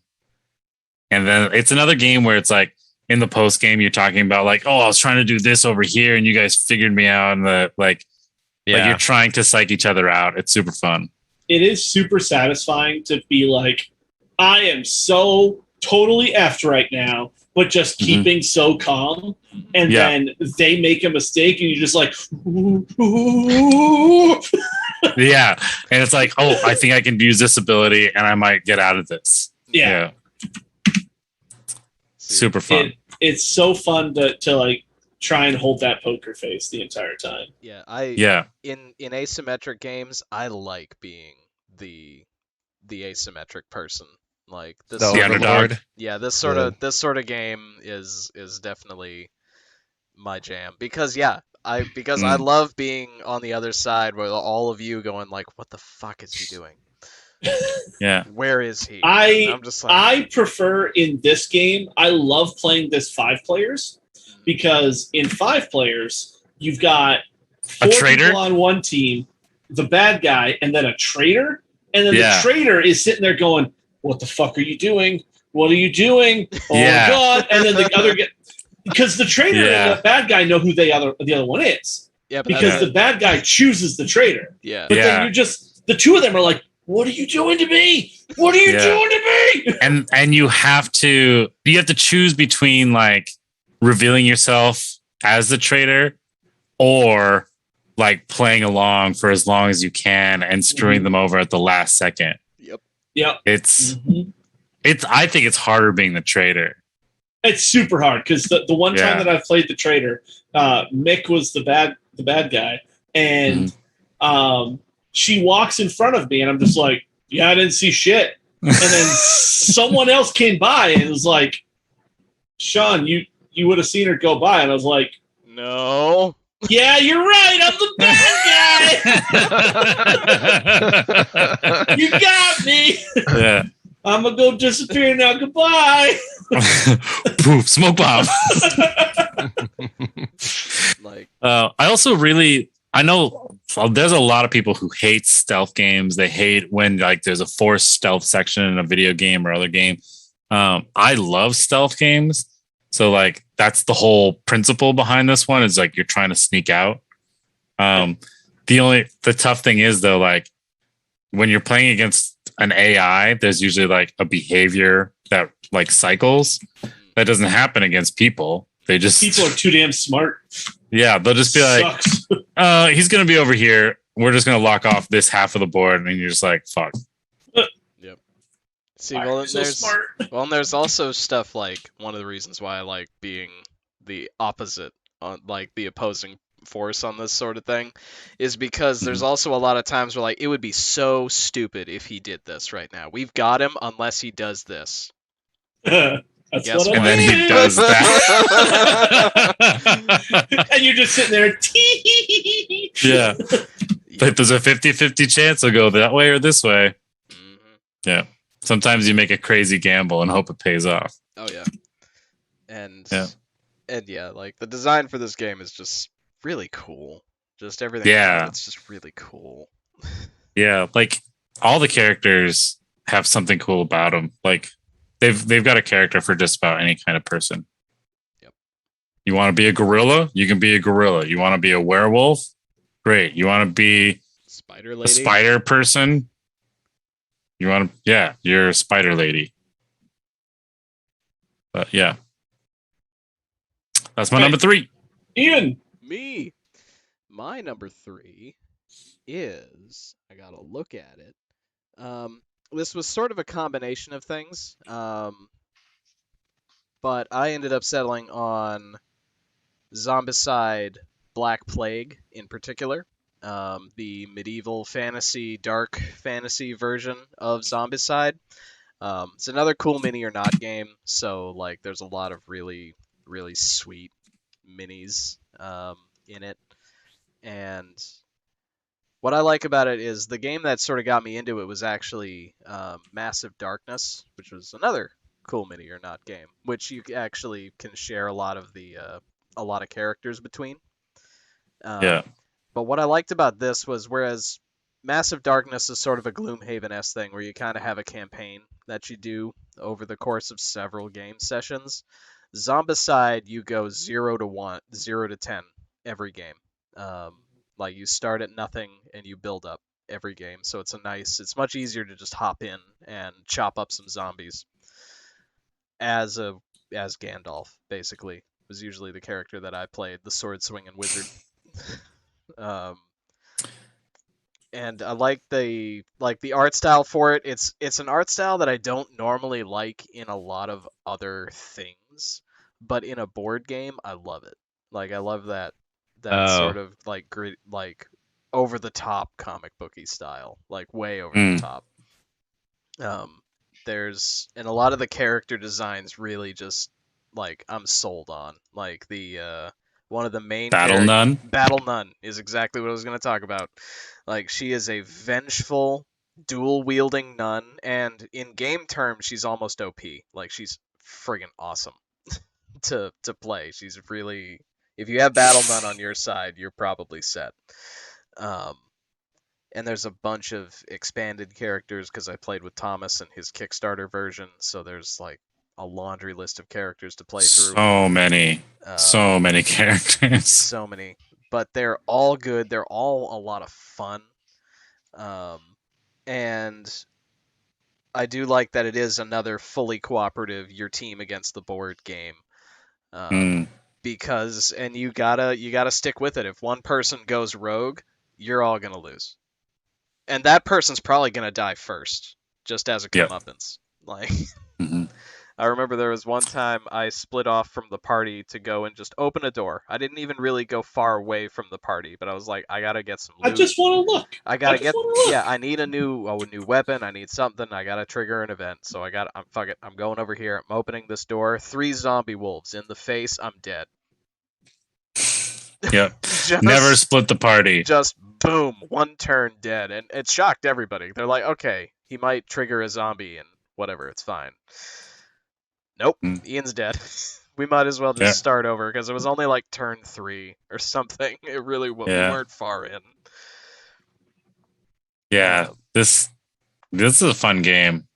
It really is. We've played this so much. Yep. And I like that it's mission based, and like even though it's got X number of board tiles, like they do a really good job of using them and rearranging them. Yeah, I have Massive Darkness, so I have hesitated to get into any of the Zombicides, especially Black Plague. I do know that Black Plague is technically better. There was a Massive Darkness 2 Kickstarter that came out that I was very close to backing, and I might still try and attain at some point, but yeah, the CMON system around the Massive Darkness Zombicide system is very strong. It's very good. Yeah, the interchangeability I really appreciate, because it does mean like I bought this board game, and now I have stuff to play with 3 other board games. Yep. Also, just zombies, just as a general theme, is like pretty solid. Pretty solid. Yeah. Yeah. You can go wrong with zombies. Yeah. And if you paint them, as Thomas has, it's just even more enjoyable on the table. Yeah. Yeah, because their minis are really good, and they really do take paint really well. Like they're really solid. They don't suck. They're definitely not like Warhammer quality, but that's like another level because that adds a huge amount of price tag to something. These games are already a little pricey. Worth it, but a little pricey. They would just be utterly unaffordable if they brought the mini quality anywhere. Yeah, but I mean, cool. Especially the Kickstarter stuff, for the amount of stuff you get, the amount of minis you get, they don't care. They're just like dumpster troves of here. Just take just take minis, dude. Just do it. Yeah. All right, my number 3. Your number 3. Number 3. This is another game I've talked about before. Any guesses, Brian? Sausage Party, the board game. It is not Sausage Party, the board game. Highly rated on Board Game Geek. Is I don't have that yet. Azul? This game has, since we're talking about minis, this game has an excessive amount of minis. And I've talked about it being the best value in board gaming. Oh, I don't know. Ooh, yeah, I remember that pitch, but I don't remember the game. Best value because of how many minis it has? Because of how much stuff you get in the box and how inexpensive the overall quality of the box was. And it's just a gorgeous looking game when you get it all set up. There's a bunch of different scenarios in the box that you get to play through. Is it Midgard? No, it Okay. is the first board game by the company that allowed them to be called Riot Games, Mechs vs. Minions. Right. Those minions. Yep. Okay. I wasn't Um, sure if you would put this on here. It's because when it's all set on the table, like the picture that's on the stream here, it just looks great. Just the minis look good. Like the minions themselves, like they're interchangeable little minions. They're supposed to be, but the characters that you get to play as, they look great on their mechs. The maps are detailed. Big too. All the minis are components- big, like for Yeah. for a game. They're quite Mm. large.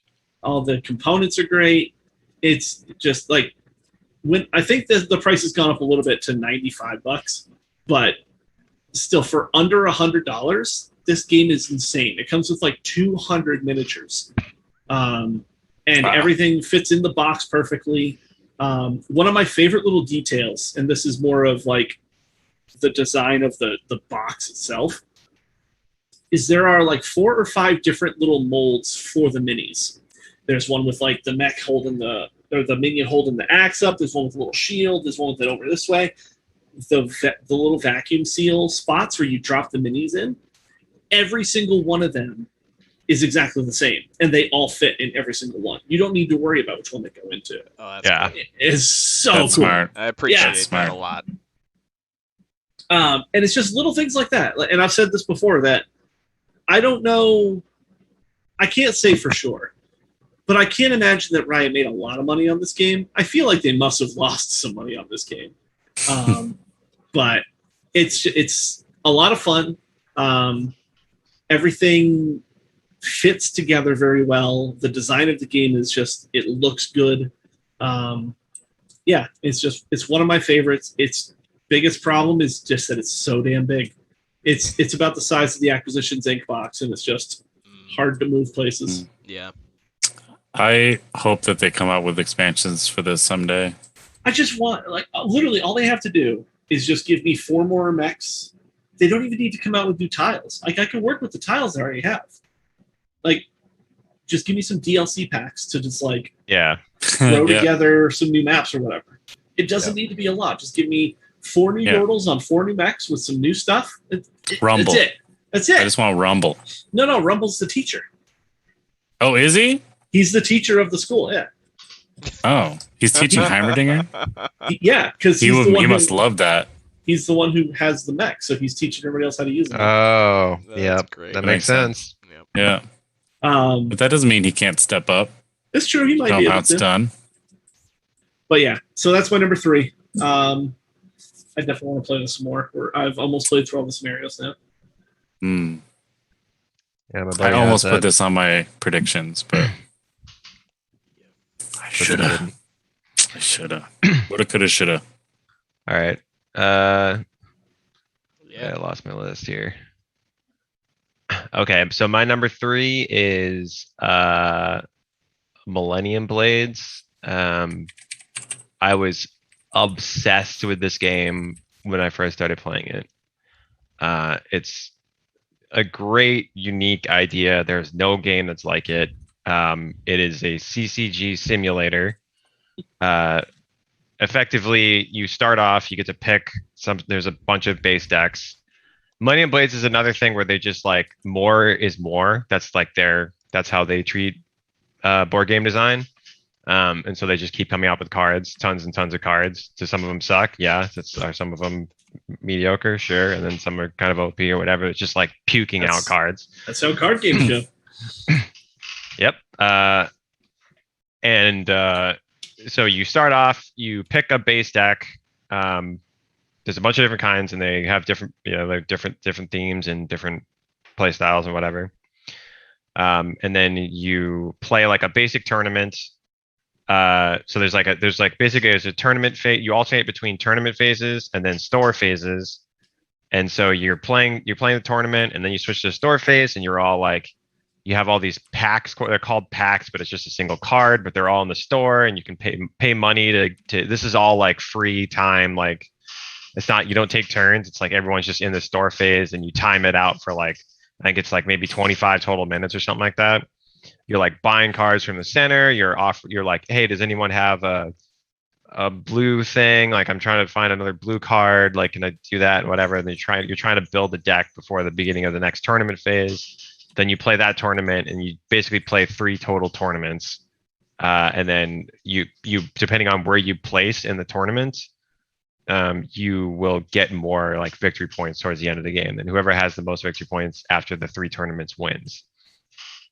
But like, I've played a lot of CCGs, and this is great because it's all in a box. Nobody has to buy anything. But it's more. There is more to it than it's like, because basically what happens is like in terms of building out what you're going to play with, it's almost like you're building a cube. Basically, they have a bunch of expansions and that you'll just pick. You'll be like, okay, I'm going to take these 10 like super expansions and these like 5 unique whatevers and this 2, and then you shuffle it into all these core decks and you build like effectively like a cube. And then you can play using that for like 2 or 3 sessions, because you actually probably won't even get through the entire thing in one playthrough. And then so you'll do that, and then like you're like, okay, I think we've seen all we need to see from this like cube basically. So then you break those back out, and you can pick another set of expansions, and then you mix those in again. You build another like a store pile effectively, and it's I like everything about this game. I haven't played it in a really long time, but the idea is so unique. Like, let's build an entire economy from like Magic the Gathering or something, and it's all in this one box. And it is a big box, but it's like, for how much content is in it, it's kind of insane. Yeah, like I'm looking at pictures of it, and it's like, yeah, they just have, it's a Magic tournament in a box, almost. And like, even Yep. like, yeah, there are cards that are packs of cards. Like, This is really game cool. seems so meta. Yeah. That's what I'm saying, dude. It's meta, but it's like, oh, it's so awesome. I'm trying to see if I can like extract it so you can see. When you but said CCG simulator, I didn't wasn't know kidding. what you We're meant. not. But man, this is weird. Like, so this is the box. There's money and wow, that's a big box. It is, but it's like it's not as big as either of the 2 acquisitions or whatever. Mhm. And like the inside is what you would expect it to be. It's just a bunch of cards. I have a bunch of expansions, but like this is it. I don't know if you can see it. that's Yeah. Oh, Okay. Just those boy. 3 things and then like, dude, they monopolied it. I can't believe they did this, because no other game. You've got stacks of money. yeah. 5 and ones and stuff. So you have the monopoly money, and you're like, you're like throwing in the pile. Like, I want that pack, and like I'm doing this, and like you get like a certain amount of money each turn, and it's awesome. Oh man, this seems Love this crazy. game. I feel like if I found other people who actually liked CCGs, they would also like this game a lot. And like the tournament aspect of it is also pretty cool. In terms of how it plays, it's simple, but like there's enough there. Because really, like, the meta aspect is the fun aspect. Like going through the store, trying to put together decks and stuff like that. Like the actual mechanics don't need to be that complicated when the theme is like so strong. Yeah, Tom and Mick would love this game, I bet. I bet. Yeah. This is neat. I had never heard of this. So bizarre to me. This is really neat. What about we make a game about people playing a game? So Dude, weird. Awesome. It's brilliant. It's just I'm trying to wrap my head around even the basic premise. It's so crazy to me. Oh man. This is so Yep. cool. Yep. And so I guess that's the aspect of it that's cool, is it's like Yu-Gi-Oh in a box. Like it's not just like, hey, we play this one game. It's like you're buying cards and selling them and trying to beat other people in tournaments, and maybe you hold grudges. Who knows? I don't know. Cool. There's promo cards and like aftermarkets. You can collect sets of cards, like, so you can basically collect like rare cards, and like you get value based off of that at the end of the game. There's a literal be- card shark. Well, you don't sell them, but you basically just like collect them off to the side. It's awesome. It's super Anyway, cool. that's my number. Was that 3? That was 3. Yeah, that's good. And the All more right. now that I'm talking about it, like, because I didn't talk about this, and now I'm like, oh man, maybe this should have been higher. That's okay though. I'm satisfied. I'm satisfied with my other decisions. All right. Okay. All right. Number 2s. So my number 2. Yes, sir. All right, so this one I do believe is going to be surprising.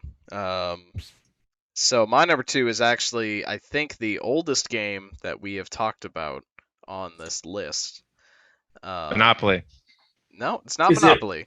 Is it Uno. just straight up Risk? No, it's not Risk. I was gonna. 'Cause Oh. you It's talked not about Risk. your love of Risk before. I do love Risk, and I actually found out recently that Risk was the first game to ever get a legacy game. Risk Legacy. It was. Risk Yeah. Legacy is where it First one. started. Yep. Yeah, Huh. yeah, I found that out. I a mean, it couple makes days ago. sense. Yep. That makes Yeah. the most sense, right? It Like, really does, here's a yeah. campaign where the world changes over time, Because of massive wars. Yep, which is how it works. But no, Too like, accurate. Like this is it's old. But its design is classic. No one has really bothered to like replicate it or redo it because it would just be another version of it. Yahtzee. No, not a board game. Well, It's a dice game. It's a dice game for sure. But no, mine is Battleship.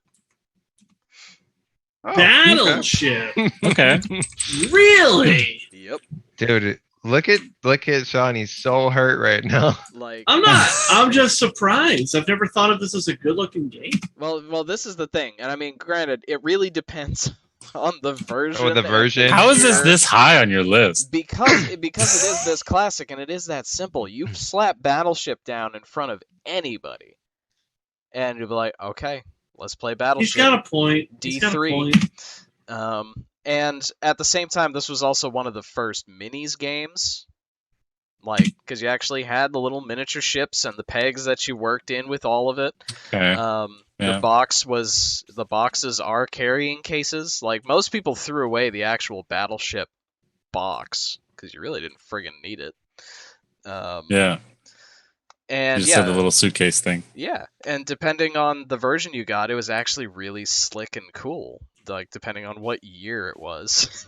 Yeah, the Uh, more I think about this, the more this pick makes sense. Like, dude, well, it's so cool when you think about it, and it does play into the theme really well. I mean, you literally have ships on your board, and you're like Yeah. doing things, and then like, isn't there a voice? It's like me, like if you win or if you not. Yeah, there there were like there sound were- effects and stuff. Yeah, there were electronic battleship games. Oh, yeah. They still make them. That's right. Those were the fancy versions. But yeah, this game came out in the first game that used plastic boards and pegs was from the 60s. Like, Yeah, and the That's game cool. is essentially unchanged. And I mean, technically, you could just play it on like grid paper if you really wanted. You know, like Yeah. if you just want to mark X's and stuff. And but it also kind of makes sense whereas like the weapons guy is just like shooting. They can't actually see. They're just staring at a screen. Yep.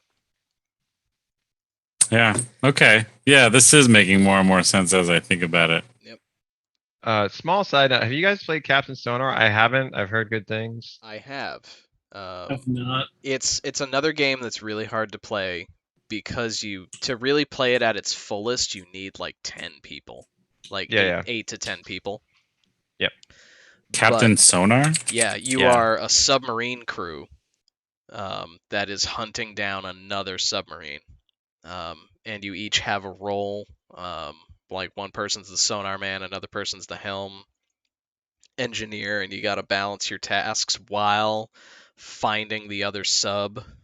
So it's sort of like Spectre Ops in that regard.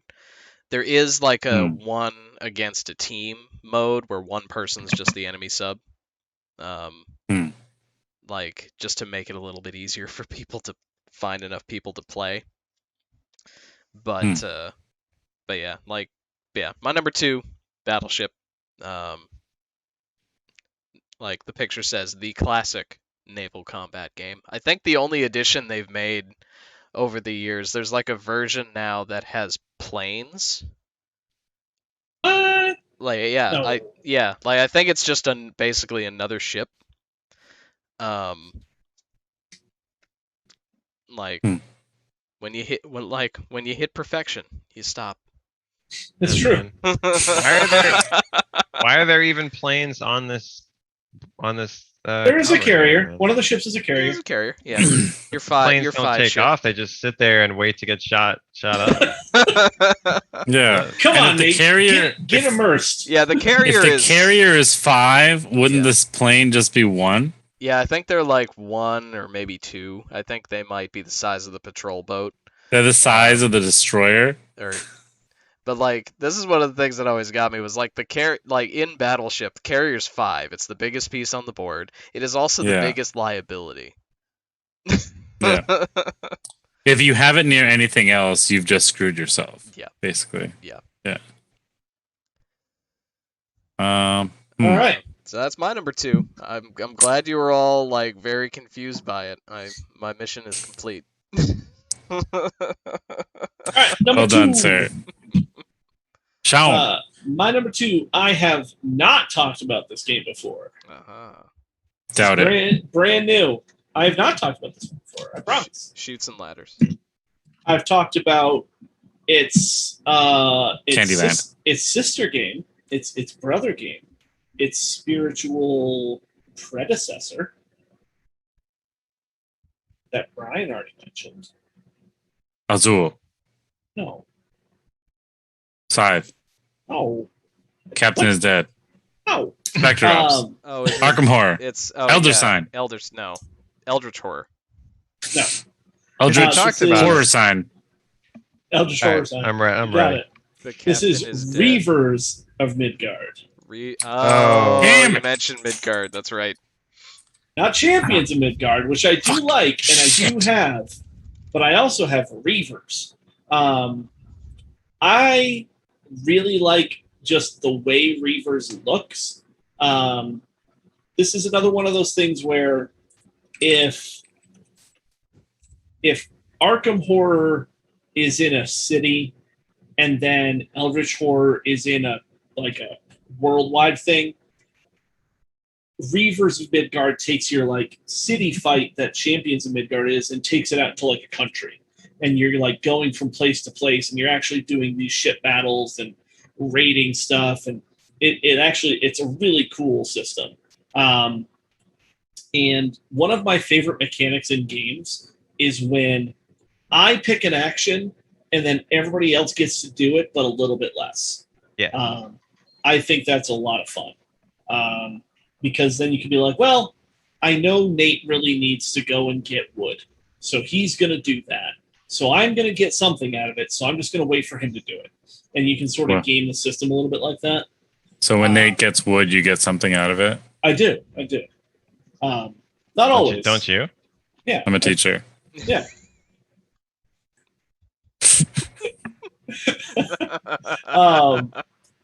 So I really like the way that this game flows, and they haven't announced anything specific yet, but they did say that they were going to do a trilogy of these games, and they were going to do a third one at some point.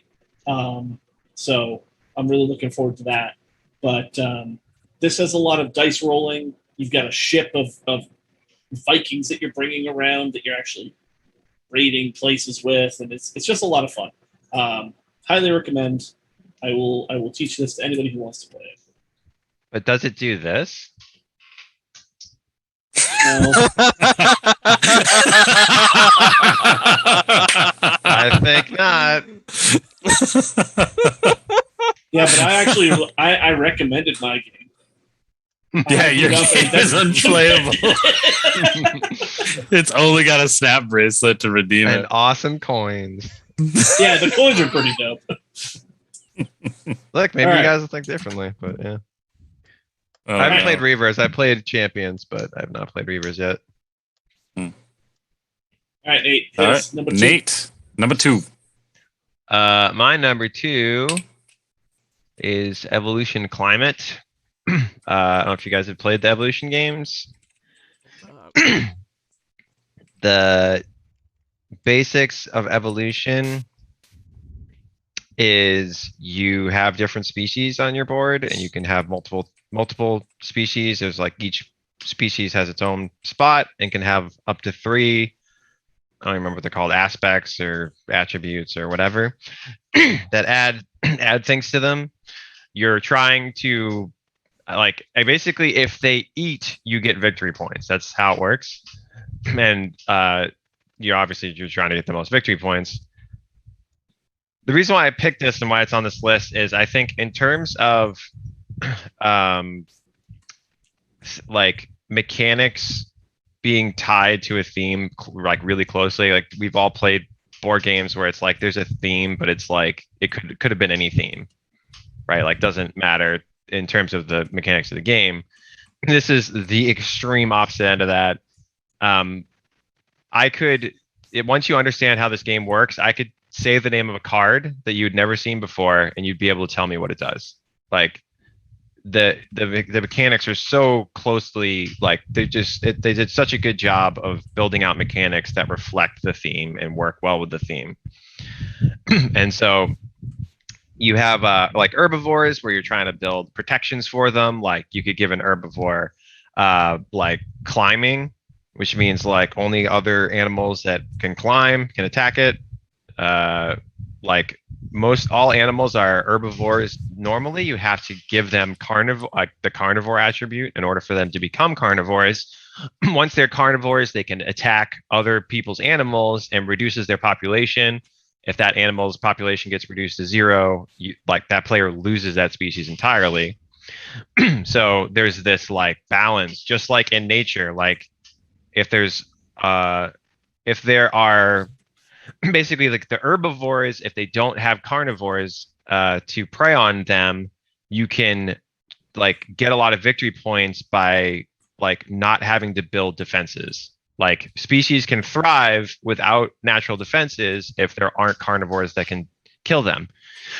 But like if there are carnivores out, like and they're able to kill them, they're getting a lot of victory points. So there's this balancing effect of like you need to read the board. There's fluctuation that goes up and down. It's literally like I don't know how they managed to pull this off, but it works in such an organic way that like it's like they put nature into a box, and it's insane. Like so I can be like I want this herbivore. It doesn't eat as fast because I've given it like it has spikes or something or some crap like that. So like when something attacks it, I basically made a porcupine, right?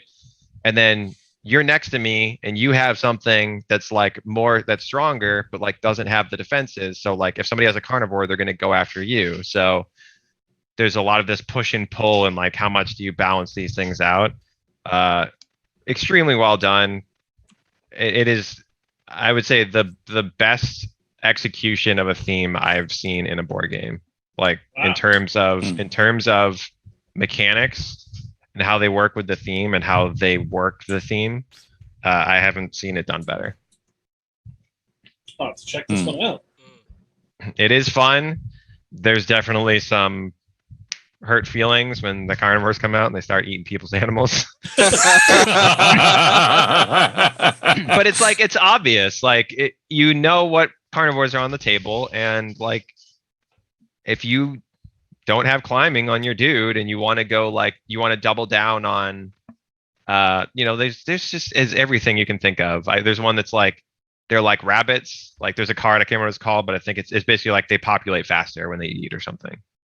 Like that's great, right? Because you eat more, you get more victory points, but you're using a spot that could be a defense.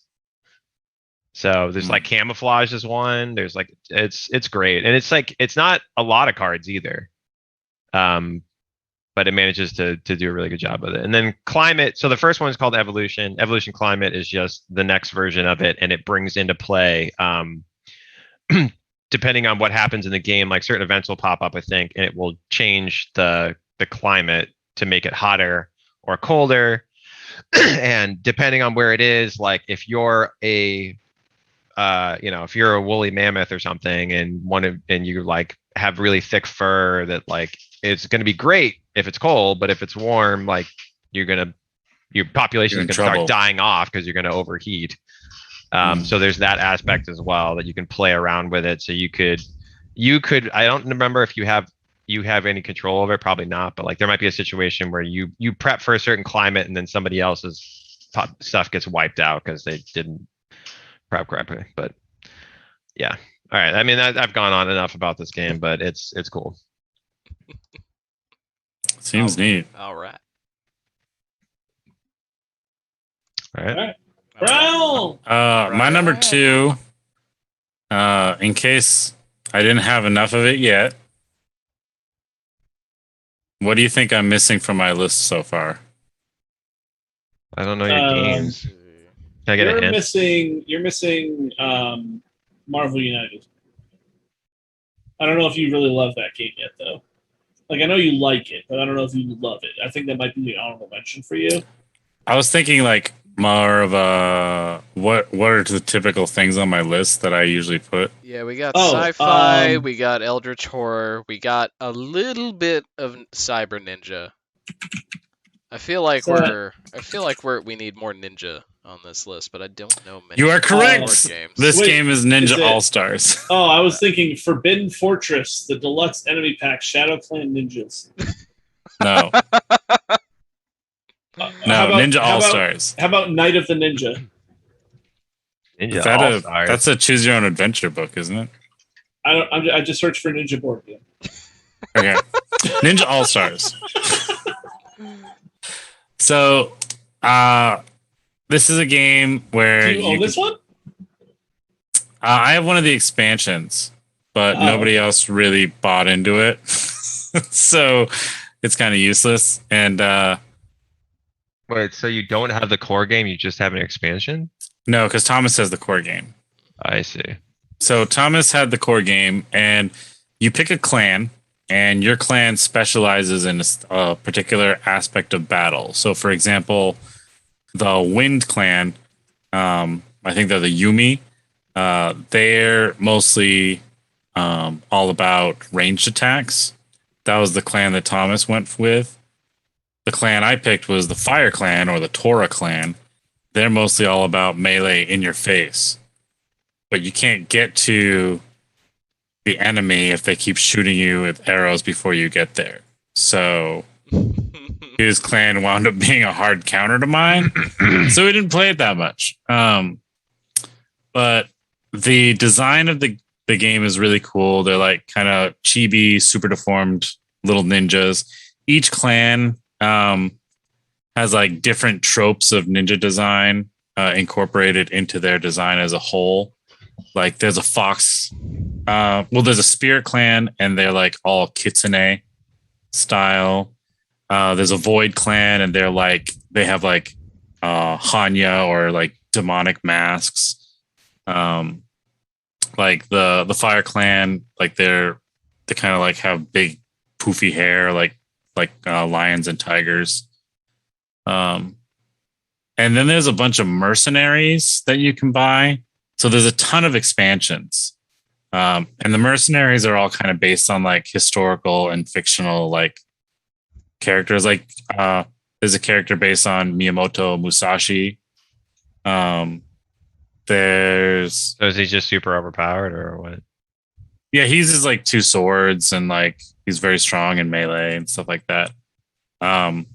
There's just a ton of like if you like ninjas, there's a ton of like cool lore and like Easter eggs in this game that you can buy into.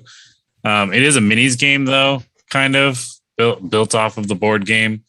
And it can get pretty expensive. So luckily I didn't spend too much money before I realized nobody else was playing it. But the design is really cool, and it's kind of like a scramble game. If you get 4 players, like you're all just kind of like scrambling to like get the objective and stuff like that. So it would be a cool party game if more people I knew played it. But I love the design, and there's a bunch of different ninjas, and yeah, makes me happy. I'll go look. Let me go look in. I'll look. I'll see if there's an expansion. I don't know if they still make everything. Some of it might be out of print, so some of it might be pretty expensive. It might be. Yeah, I'll might, find it. might mean you could find it used. Yeah. A lot of times for Maybe. things like that, people just like now. Sometimes somebody reaches a point where they're like, "Well, I have like 50 expansions. I don't play anymore, and I need my space for something else. So I'm just gonna sell it all for cheap." Yeah, maybe. There are a lot of clients like that.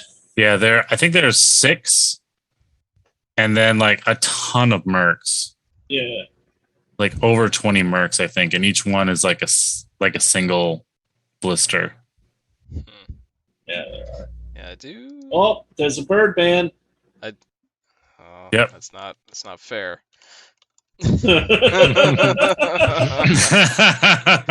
Do you want crows?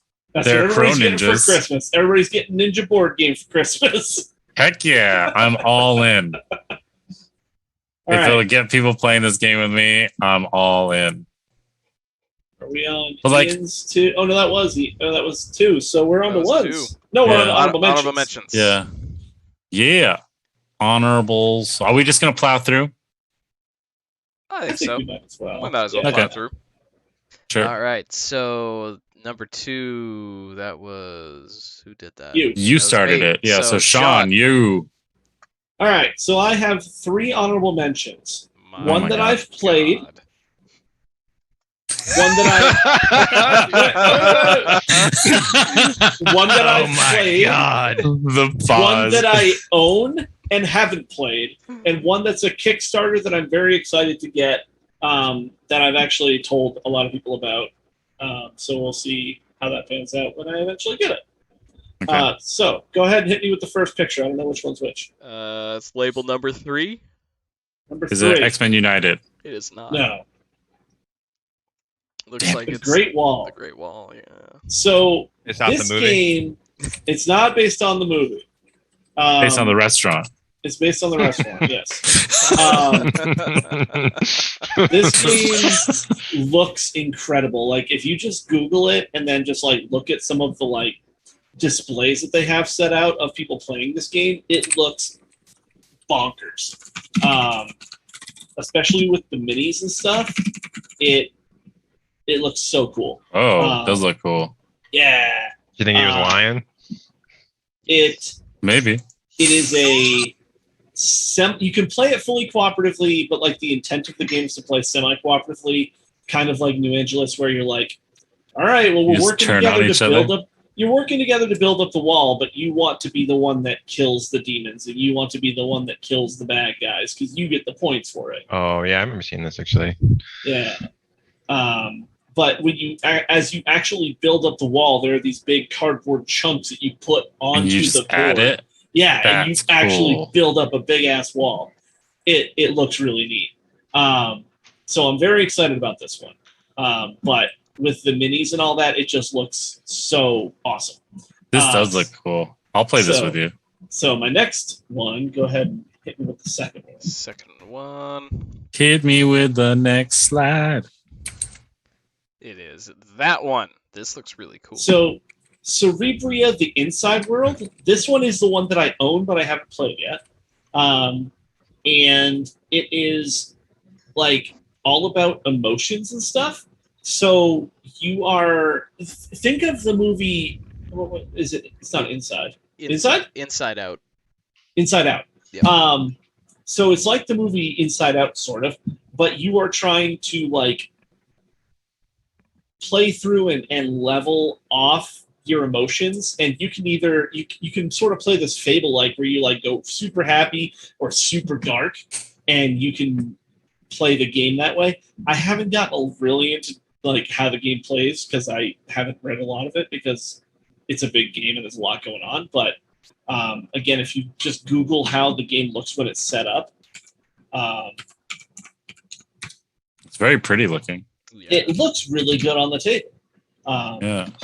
It's another one of those games that just pops. It's a lot of colors and it just looks good set up. It's got this big like pentagramish looking thing, and it just looks cool. Mm. So there's that one, and then my last one, since I know what that one will be, is Azul Stained Glass. I have played. Does that count as a ding? I've I don't know, maybe. I played Azul once. It's Azul- fun. The original Azul, I like just fine. It doesn't jump out to me because the like Mexican motif of it doesn't strike me. But the stained glass version really does, and I like this one a lot. And there's another one it's the Summer Pavilion that's come out. I think there might even be a fourth one at this point, but this one is by far the one that I like the look of the most. I like the gameplay of this one. It's just very nice. I like this one.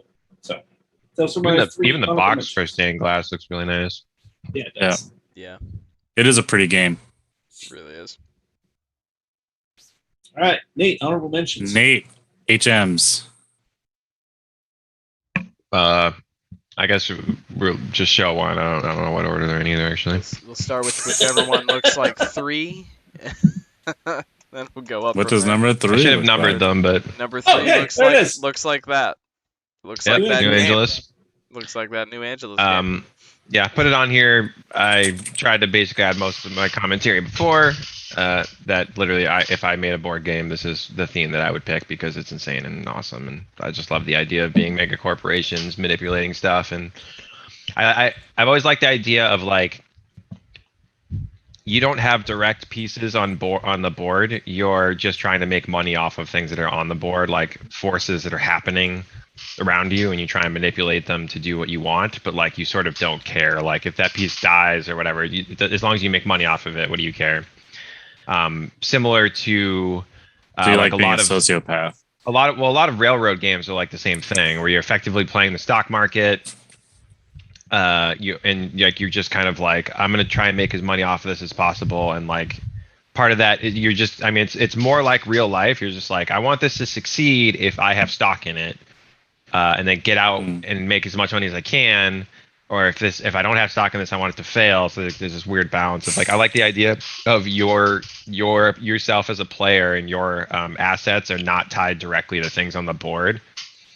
I kind of like that whole thing. And like New Angeles is like that, where there's a bunch of shit going on the board, but you're just trying to like keep it contained. And there's the whole the cyberpunk corporations.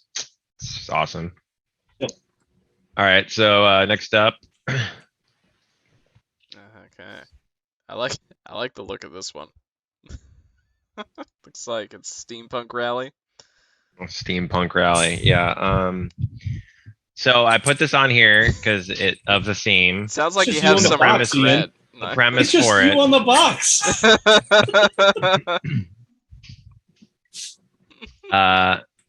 So the premise of this is it's basically it's just a bunch of famous scientists from history, and you're like, everyone is one of those, picks one of these scientists, and then you're like building a contraption like to race across this track, and you're just trying to beat everyone else. Like that's the game. Sorry, one sec. Somebody's made tea.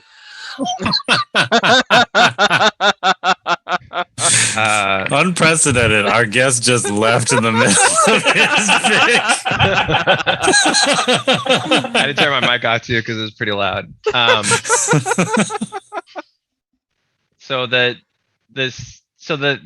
premise is just incredible. Like it's just a bunch of famous scientists racing each other and building contraptions to do it. So I think in that sense, it's like it's an inventive idea. It's kind of awesome. I played it recently. It plays up to a lot of players actually. I think the problem is that the interaction between players is actually so low that it's a little much, or a little not enough, I guess. And then the engine building that you do is interesting, but there's not that much variability in terms of it. So it's a cheap game. I mean, you could try it if you find it, but I'm not necessarily putting it on my recommended list. It's just here because the premise is awesome. One of the characters starts off with the car from Back to the Future, Maybe. the DeLorean. I think that might be a expansion. Yeah, that's all I would play if I ever played this game. Yeah, this is. I like the overall look of this. Yeah, just the. You start with the Wright brothers and their flyer, and then you end up with just this massive contraption. Yep. Massive Just turns mega, into something insane. just mega train. I like the idea of that. And what's your third one? So my last one is Terraforming Mars, Ooh. which I put on here because the focus is theme. And I took it off because the reason why I would put this on here in terms of theme is the same reason I would put Evolution Climate, or the same reason I put Evolution Climate on my list, which is that the mechanics just sort of like ooze theme. Like the way that the way the game ends, or what triggers the ending, there's 3 global parameters that when you increase any of those, you get victory points. And that's, you're trying to get the oxygen up, you're trying to get the heat up, and you're trying to get water on the planet, like you're terraforming Mars. But like the stuff that increases those are all just so obvious. But they're like built into the cards or built into these standard projects you can do. But it's like you like create trees, you grow trees using plants that you like generate from these systems. And when you plant a tree, you get victory points, but you also raise the oxygen, which gives you more victory points. There's a lot of so you have energy, so you'll build these industrial stations and stuff to generate energy, and like at the end of the turn, the energy will convert to heat, and you can spend heat to raise the temperature of the planet. Makes sense. And then water, a lot of the water comes from asteroids. Like you play an asteroid card, and the asteroid crashes into the planet, and you get to place 2 water things, which is like that's how it works. Like asteroids Like have ice, you crash them Yeah. in, and it becomes water. And then it's crazy because Terraforming Mars sticks out to me as having the most variable collection of cards for tableau building, where each card is unique and feels unique. So like every time you play, there's such variability in what you end up with because the cards are all unique, but they're unique in interesting enough ways that they feel like different cards. So it feels like you're always building a new tableau when you do it. So theme wise, I would say this is a strong second place behind Evolution Climate. And then as just an aside note, I feel like objectively, I think this is probably the best board game. It's not, that doesn't mean it's my favorite board game, but I think it might be the best board game ever made. Oh, Whoever has bold. not played it. Wow. Tall order.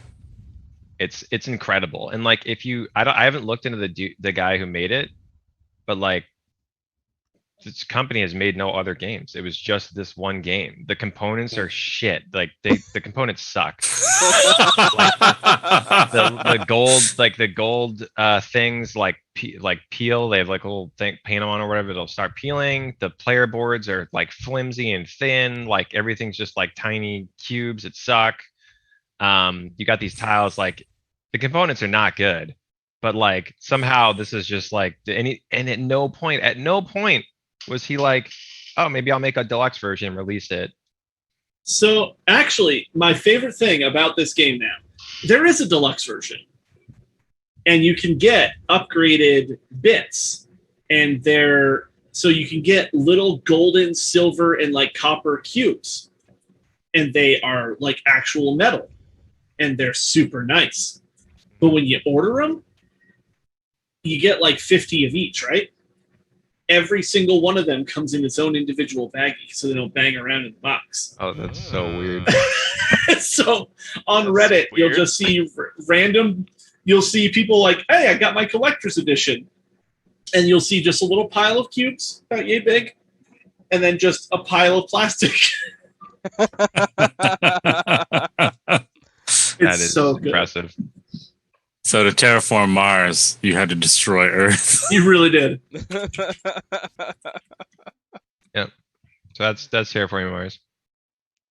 All right. All right, Brian. I was promised some surprise with your honorable. What do you think the surprise is? Well, I'm looking at this slate of images here, and it might be that you don't actually have an honorable mention. No, I do have one, Okay. Maybe I can't read. but the shocker is I only have one. What? It's my first time I've had a single honorable mention. Where Brian hates board games, confirmed. is it? No, that's not why. I was just able to narrow it down pretty well based on theme. So this board game in particular is it's one of the first board games I ever got kind of obsessed with. And it also was an introduction to stuff similar to D&D, and also kind of introduced me to Warhammer and Warhammer 40K. The reason why it's an honorable mention is because Oh, I it's not actually- a board I'm- game. it is a board game, but I'm not crazy about the Oh. art style in particular because it's like kind of very 80s fantasy, which is like mostly like barbarians like Conan and stuff like that. And I don't Blood really Bowl. care about barbarians and stuff. But it's Hero Quest, the original Hero Quest. Oh, Oh, I thought you were Okay. gonna say. I thought you were gonna say War Machines. No, Hero Quest. So, and part of why I got into it, I really liked the Chaos Warriors. They were like some of the most like biggest enemies you could run into. But you could make custom maps and have your friends like go through them. And you couldn't see a room until you opened the door to the room, so you really didn't know where to look. It was like a dungeon crawler. It was a lot of fun. So yeah, you could be an elf. It's kind of like where I first was like, elves are sick. Because I never read Lord of the Rings or anything like that. And it was way before the movies came out. Yeah, great game. And they re-released it with like updated art and stuff. But yeah, look how 80s that box looks. Like, yeah, I like that Milton Bradley box. Like, this was bold for Milton Bradley. Yeah, like Games Workshop had them make it because like that Chaos Warrior is straight from Warhammer Fantasy. Oh yeah. That if you find that game beat to all hell, like the box is just like falling apart, it'll still sell for like $125 right now. Yeah. Yeah. It's a very collectible game. But Brian, did you know that there was a Kickstarter where they did a Hero Quest like version 2.0? Yeah. Oh, okay. And the art is like everyone's in the same pose, but they Yeah. have like updated gear and stuff. So Yep. Barbarian isn't completely naked. Yeah. Great game though. Barbarians are meant to be. Ian. My honorable mention is actually the oldest game we've talked about tonight. Risk. No.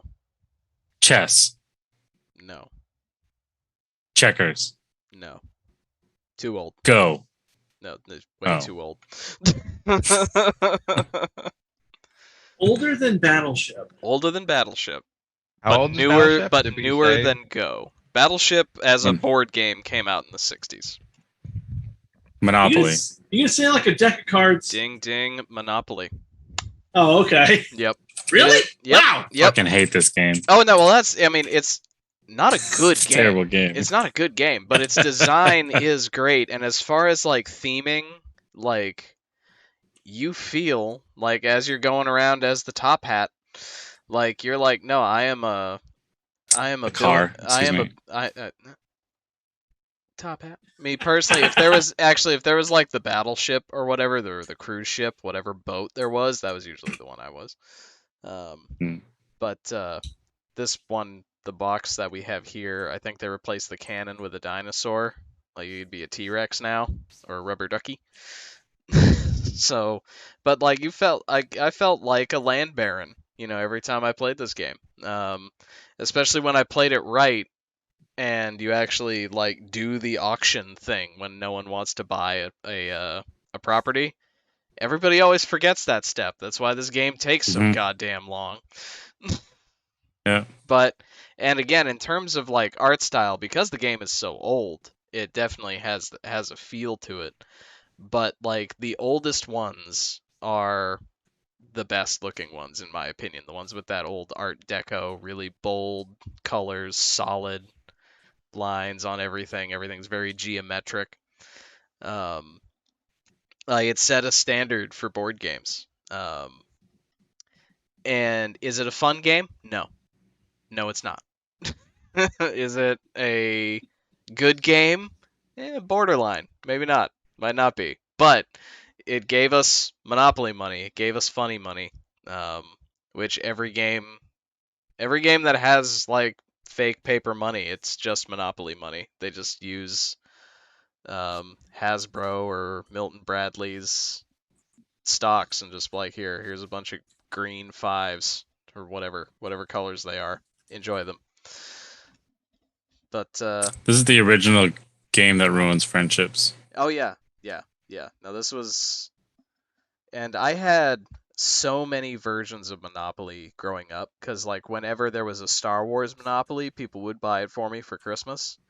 So one of the Star Wars Monopolies was really cool. Like it had just, it was basically standard Monopoly. They reskinned it. But the houses were little gray Millennium Falcons, and the hotels were dark gray Star Destroyers, which was really sick. And they introduced like 1,000 credit coin or something, a big denomination coin, and it was actually like a brass coin.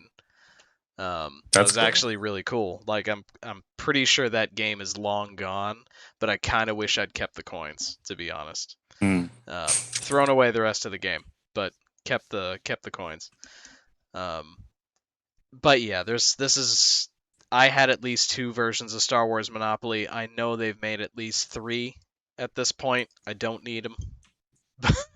And like if there's a franchise you want Monopoly, they've done it. There's entire stores dedicated to just versions of Monopoly. It's kind of gross. That is gross. Do not. The worst game. That's not.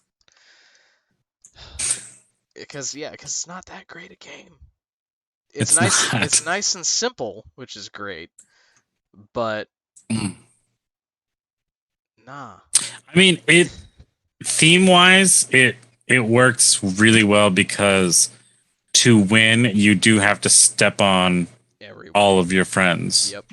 To get to the top. Yep. You have to screw people over. You have to make weird deals. You have to. Yeah. Because that's one of the mechanics is So cutthroat. Oh, you can't pay me? Well, looks like I'm taking some of your properties, but I get to pick which properties I'm taking. Not giving me any How of these. sad for you. Not making any of these lowball deals. No, your ball's in my court now. I gotta stop making. Taking these. Boardwalk. Yeah, it's like this one. It's happening. Yeah, it really is a game that exposes the evils of capitalism. Like it is. 100%. Like the Monopoly guy is so happy because he got all the money. And he has no friends. Yeah, mo money. Have you ever no seen? problems. Have you ever seen Uncle Pennybags with friends? Nope. I don't think so. Nope. You ever seen him sad? Only on the go to jail. That's true. But that's it.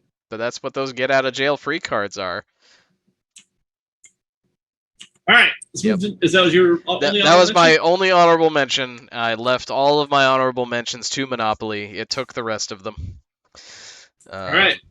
Yeah. Let's move to our number ones. And Let's do this. That brings us to whom? Nate? Nate. All right. What your number one is? Wow me. So this is the most expensive game on this list, on anybody's list for sure. I don't think I even need to see your number ones. But it's like it's called Boutique, a boutique game basically. It's basically like I don't know, it's like a hobbyist game, I guess. I don't know. But so it's called Kingdom Death Monster. Oh, good lord, yeah, yep. Yep, that's the most expensive one. Yeah, this is the most expensive one. Yeah. Expansions are like $100 For the expansion? Oh yeah, and you get like a thing. It's wild. So this is effectively like dark. It's like Darkest Dungeon, the game, in a way. Like the narrative environment. Like this is a guy that's, I don't know how the hell he did this, but he effectively like built a Lovecraftian-esque nightmarish world from the ground up with like loads and loads of mechanics that like and cards and different aspects and equipment and weird storylines and events and shit that like are just so next level. It's insane. And it all starts off with you and your companions wake up. You're in this world of darkness. You're on like the ground is just a ground of skulls. And you're basically just you and like a bunch of people, like let's say whatever, 50, 100 people or something like that. You wake up and no one can speak. No one understands. Like there's no language, there's no light, there's no nothing. And then you hear screams and this crazy giant lion is like tearing people apart and like ravaging through the group of people. And basically you and the people that you're playing the game with are some of these people, and you effectively like together decide like you're going to try, like the only way to survive is to try and fight this lion off. And the only thing you have is you all break pieces of like skull, like bone off of like the bones of the ground. And then you basically are fighting this lion and you just have a piece of bone and a loincloth.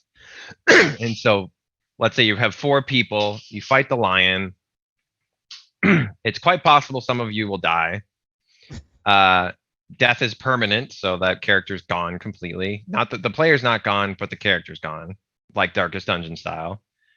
If you survive, you harvest what you can from the lion, and then you kind of wander through the darkness and find a place that feels like it could be home, and you start a settlement. And you use the pieces of the lion to like build equipment and like figure out different things, and like then you kind of like are building this. So the whole game is you're building this settlement up. And you kind of venture out in the dark sometimes to go look for supplies, and like the supplies most of the time, like you can find some, but it usually involves like you're gonna go into some monster's territory and you have to fight the monster. And like on the way there, terrible shit can happen to you. Like there was one time that we were wandering down this path to go to fight this monster because we needed supplies for the camp. And we ran into this event and everyone effectively had to roll some dice to see like who was the slowest person. And the slowest person just got like snatched up by like a tentacle or something. Like they just disappeared up into like the fog and they were gone completely from the story. So it's like this is this crazy Cthulhu-esque like horror ambiance, just crazy world. And like the settlement building and like the way you have to like all of your stuff is made out of things you've killed. And then like you kind of like you eventually learn language so you can communicate with each other. You like research different things, and it depends, like you'll open up different paths in like you basically have a tech tree, and you can open up different paths depending on what you do. So like if you can like if some like the first person dies, you can cannibalize them. If you do that, then it opens up this other world, and you're basically going down this other line of like it's a tech tree, but it's also like a narrative unfolding as to like what happens with your settlement. Different events become available that can happen as a result. Like the people in your settlement get old and die.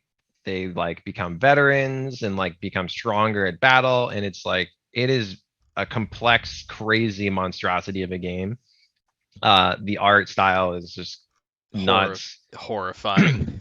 Yeah, like a lot of it's crazy stuff, but it's somehow for some reason it's like mixed in with like anime like art as well. I don't know what the decision was there. The miniatures are part of the reason why it's so expensive is because the minis are like Warhammer minis. They come on spools. Best quality minis You have to I've put ever them, seen. yeah. You have to put them together, paint them if you want. Like it's the same thing, right? So a lot of people what they'll say is like, oh, you're getting good value because of the number of miniatures that you get. If you were to compare that with buying that number of minis, just Warhammer minis, you're already making out. Mhm. I don't really buy that argument because literally it's on the site right now. The core game is $400 and I think it's like on sale for $350 or something. Yep. It's ridiculous. This And in terms of straight, it's sold out. yeah. So The sprues look insane. yeah, what'll happen is like, so again, I don't know. Like this guy's dream of what he wanted to do could have just fizzled out. I don't know.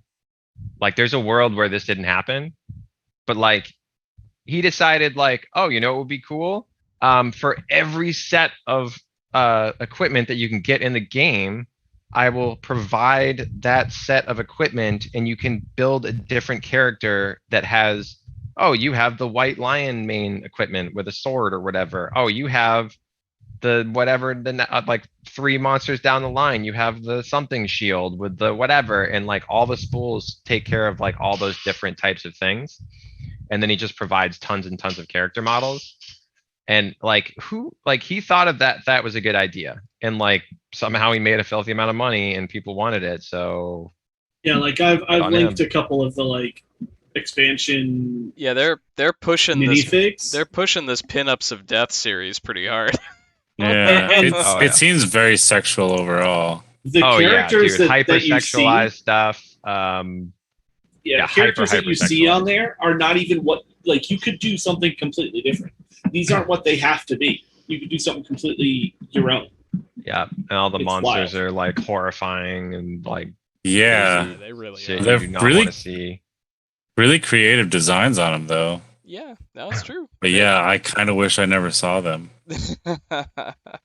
They're like real terrifying. Yeah, this But is. that makes it great. This is cool. Well, yeah, no, So this. I'm never gonna buy this game though. Yeah, Oh, this. don't. No, I Holy don't. shit! Yeah. No, the only reasonable way would have been to be in the Kickstarter. So I did the Kickstarter, and that even then for the core, I think it was 2 or 250. But in terms of size, I could show you. Well, once I move this, You have it? Lift with your knees. I have it. Dude, because these models look friggin' huge. That was when we lost Like the. this giant bird thing. Yep. Oh, that's a bird. So this is the That box. you don't want to be this bird. Oh my. Yeah, that's a. They're just hands everywhere. This is the That's box. got to be heavy Pretty too. big. It's I could. it's heavy. It's not crazy heavy. I could live in that box. How big is Uh, that bird monster? That I don't know. I haven't put him together. So here's God. his. I think this is him. So this is his. I think this is his. His wing? One of his wing or something. So you see how big that is, about this big. So Oh, if you that- think of that in terms of like how much does a Warhammer, just this one figure, if you bought something similar in Warhammer would be probably 100, 120 bucks, I feel like. Probably, yeah. Yeah. Big creature. But So I like, yeah, guess there's, the oh no, value- sorry. Here's the wing. Oh. Oh, that's the wing. Oh. Still though. Let's. Yeah. So in any case, Ye- amazing game. I haven't been able to play it enough. It's definitely like a ongoing, you get a campaign together. So like, so this is the lion actually put together. Oh, that's cool. That's just like a straight up lion though. I mean, when Yeah, you but it's have not nothing to horrible. protect yourself, but He's gonna murder you. I'm Yeah. Except bones on the ground. yeah, gonna throw a skull at you. Yeah. I don't want to wake up in this world, BT dubs. Why not? yeah, no, it's not a good place to be. In any case, God, this thing I've is- spoken enough about this game, but I love this game. I think that the design and everything reasonably so, is incredible because it's been effectively this guy's life for like 10 years, probably. Just this one fucking game. Yeah. This thing called the Phoenix. Holy crap. Yeah. You don't want to be reborn as this thing. Holy crap. Yep. Wow. I'm fascinated by the designs. But why is it called Kingdom Death: Monster? Does that mean there's going to be a Kingdom Death other things? No idea. Kingdom Death. Something else. Not monster. Yep. Kingdom Death. Human. All right. Well, Kingdom that's Death. All right, Brian, hit Okay. us with your number one. I'm really glad I get to follow that up. Okay. Well, I'll just say it then. My number one is Marvel United. Yeah, there it is. Yeah. Because for me, it hits a lot of bases of things that I grew up with the current iterations of these characters in the MCU. It strikes a really neat balance, and it's got a great presentation. It's a really fun game as well, really replayable. The art style is like really chibi, which I'm not usually crazy about, but they make it work really well. Yeah. Um, Like War Yeah, Machine and then and the- that still looks awesome. yeah, he looks like a badass. Yeah. And the X-Men ones coming out is like pure 80s and 90s, which is like the X-Men I'm used to seeing. Don't you worry, so- I'll bring that over, buddy. Hell yeah. I heard some people are already starting to receive their copies. So So they're able to get the core box, but all of the extra bullshit won't be coming until next year. I Gotcha. opted to not get anything until next year because why bother with the core box? right. All of it. figures look pretty awesome, actually. They are. Yeah, this game Yeah. is super fun. Yeah. Yeah, I really love this game. Thomas and I have been pretty obsessed with it since he got it and brought it home. Yeah, Yeah, I've only played it It's a once, great game. but I enjoyed it quite a bit, even though we got hammered by Ronan. The one time we literally. played. Like but yeah, it's Yeah. what First I time I may miss this. It's co-op, and you fight it. Yeah, you're Yep. fighting super villains.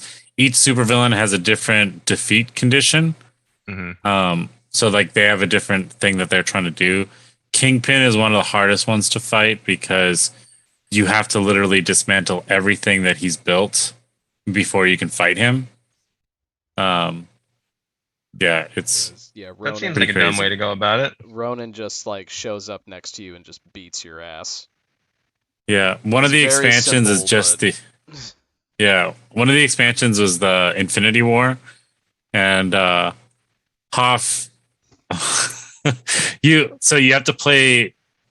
It's like a mini campaign. You have to play at least 3 games, and each one like the minions are trying to collect Infinity Stones, and then you face Thanos. If Thanos collects all the Infinity Stones, you just lose. You don't even get to fight him; he just wins. But if he has less than 6, then you fight him, and the stones give him like these special powers that will just Yeah. wreck you. We managed to stop him from getting all but 1 stone, and then Hoff stole the stone from him. Pretty good. So he was very nerfed when we fought him and we kicked his butt. It's like very Arkham Horror-esque almost, I would say. Yeah. Where it's like A bit. depending on what you do in the game, when you get to the end, like you could steamroll or like you could have 0 chance. Yeah, very much so. But yeah, I appreciate So, that it's very it's cool game. It's most of the Marvel universe minus the X-Men. So like when we played, we had like Star-Lord and War Machine. Like we played with a pretty Avengers heavy team, but yeah, like the Spider-Verse is in there. Like even some people who have only like haven't shown up in movies yet, like some of the more obscure comic characters are in there. Like like America Chavez. mm-hmm, Yeah, it's good stuff. this is real good stuff. Great game and very replayable because why would you not want to try every hero? Every hero against stuff. every villain. Yeah. Like, and you can do like thematic ones and be like, okay, we're going to go against, Doc Octopus. So we're all going to pick Spider-Man dudes. Or no one's going to pick a Spider-Man person. So Yeah, what if Pretty literally anybody else could deal with Doc Ock today? Like, yeah. see how They would easy just it beat is. the crap out of Yeah. It's super fun. You can make a bunch of thematic stuff or just go against it and just play whatever the hell you want. Super fun. Yeah. Play it. I will. I will play Do it. Play with me. All right, Ian, number 1. All right, my number 1, we have talked about already. Captain is dead. Risk. We haven't actually talked Wait, about Kingdom Risk. Death Monster. Is it Terraforming Mars? No, I don't know. I don't think it's on anybody's list. I think it's a. Is it Scythe? No, he's. I don't think I it's haven't played Scythe. Scythe. I want to. Dinosaur Island. What? Is Arkham it, Horror. Arkham Horror. Is it Captain is Dead? I think it might be Captain is Dead. It is Captain is Dead. Ding! Oh. Yeah. This like I limited my discussion earlier, but yeah, even just all of the gameplay mechanics aside, it took me a second to get into the art because at first it's a little bit hard to see what you're looking at, but as I played more, it really grew on me. Like how the characters' art and everything is very minimal in colors and how they keep the color palettes for each division, each area of the crew are all very similar and very specific. One of the other cool things, it's a little hit and miss because it looks really cool, but sometimes if the lighting isn't great at your table, it's a little bit hard. But all of the characters and all of the aliens are actually on transparent plastic. They're little standees. They're not cardboard standees. They're plastic standees. So they're actually transparent except for the character, and they're on a little colored base. And that just looks really sick. Like it just looks like it gives you a little bit of suspension of disbelief, and you're just like, no, I am actually running screaming through this hallway. And to that end, the art that some of the characters have. When you look at the full art of the character in the rulebook, it looks really sweet. Like, one of my favorite characters thematically is the Ensign, who on his own is not that amazing, but his big thing is he can just carry a bunch of cards. Everybody's hand size is limited depending on the character. He has the biggest hand size of any character, and the highest movement. His job is literally just to run around the ship handing out cards to people.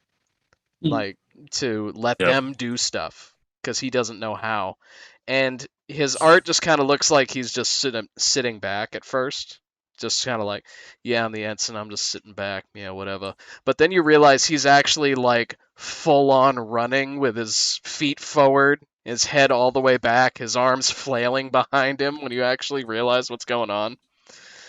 The art's great. The art is really cool. And it does get better in the expansions for the alien planet and the prison break one. But yeah, it's a really fun game. I really do like the art, and I think the overall design is really, really good. And it's one of those games where I wouldn't mind if every board game night was just Captain is Dead, but it would mean we wouldn't play anything else. Wouldn't be the worst thing though. No, it wouldn't It's be. fun. But there not a lot of spice going on. Not a lot of spice in that life. Yep. But yeah, it's one of my favorite games that I do not own. And I really need to just friggin' buy it and not keep mooching off of Thomas's copy.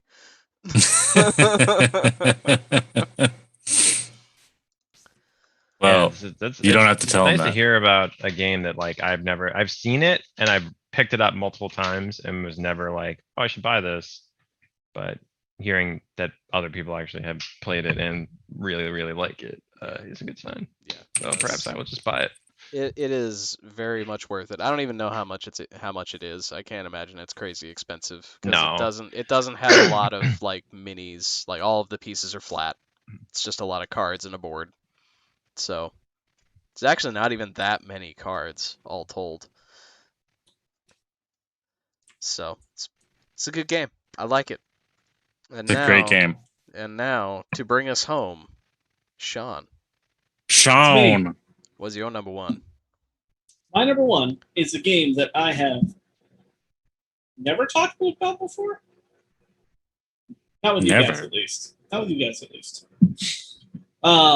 Now, I own this game, and in less than a week, there is a Kickstarter coming out for the spiritual successor to this game. This game is called Lords of Hellas. And the game coming out, or the Kickstarter coming out next week, is called Lords of Ragnarok. Now, this is a dudes on the map risk style game. And there are multiple ways that you can win the game and end the game. You can win by going on adventures and hunting down beasts. You can win by just doing territory control like Risk. You can win by being pious. And you see that statue that's there, like the big, I think it's... The big pointing one? Yeah, the one with the spear. That's actually like 4 different pieces. You actually build that statue. Oh, that's crazy. You spend time and you send like 2 little priests, and you build the bottom piece. Then you build the legs. Then you build the torso. Then you put the head. Then you put the arm with the spear on. Wow. And the first person to build that wins, or ends the game rather. So you can end the game by fighting each other through conquest, territory control, building these giant statues, or going on adventures and killing mythical beasts. So there's all kinds of different ways to win the game. And it just looks so cool on the board with everybody doing their own little thing, running around. It's just a fun, super cool game. And I like the Greek mythology, but when they announced Lords of Ragnarok, I lost my mind. And I am so excited to back that one, because Lords of Hellas I ended up buying sort of piecemeal, and I didn't back the Kickstarter, so I've been getting it piece by piece as I can. Lords of Ragnarok, I'll be backing the full shebang. Like I'm not going to screw around with trying to find expansion stuff later. I'm just going to get the whole goddamn thing. Now, the models look really cool. They really are. And like I said, the thing that's really cool is the statue building. And they're going to be doing that again in Ragnarok. So it's expandable up to 6 players. The base game was 4, and now you can do up to 6. And I have the pieces for that. So another game that I really want to try, or not try, but bring around and introduce to some more people. So, do the gods kind of have like 40K-esque armor and stuff? Oh yeah. So if you look at the Lords of, if you look at the I'm looking art, at the box art. Yeah. Yeah, it's like a cyberpunky version of Greek gods. Yeah, that's cool. I like stuff like that. Yeah, enter the dark ages of Greece, ruled by mighty gods wielding advanced technology. And each of your heroes are different. Everybody has different abilities and such. Yeah, super cool. Really good looking. Looks super cool. Yeah. And I think at this point I own all the pieces of it, but there might be some random BS that I don't have. But look up Lords of Ragnarok and just take a look at some of the stuff that they've announced for that, because it looks wild. Valkyrie Hero.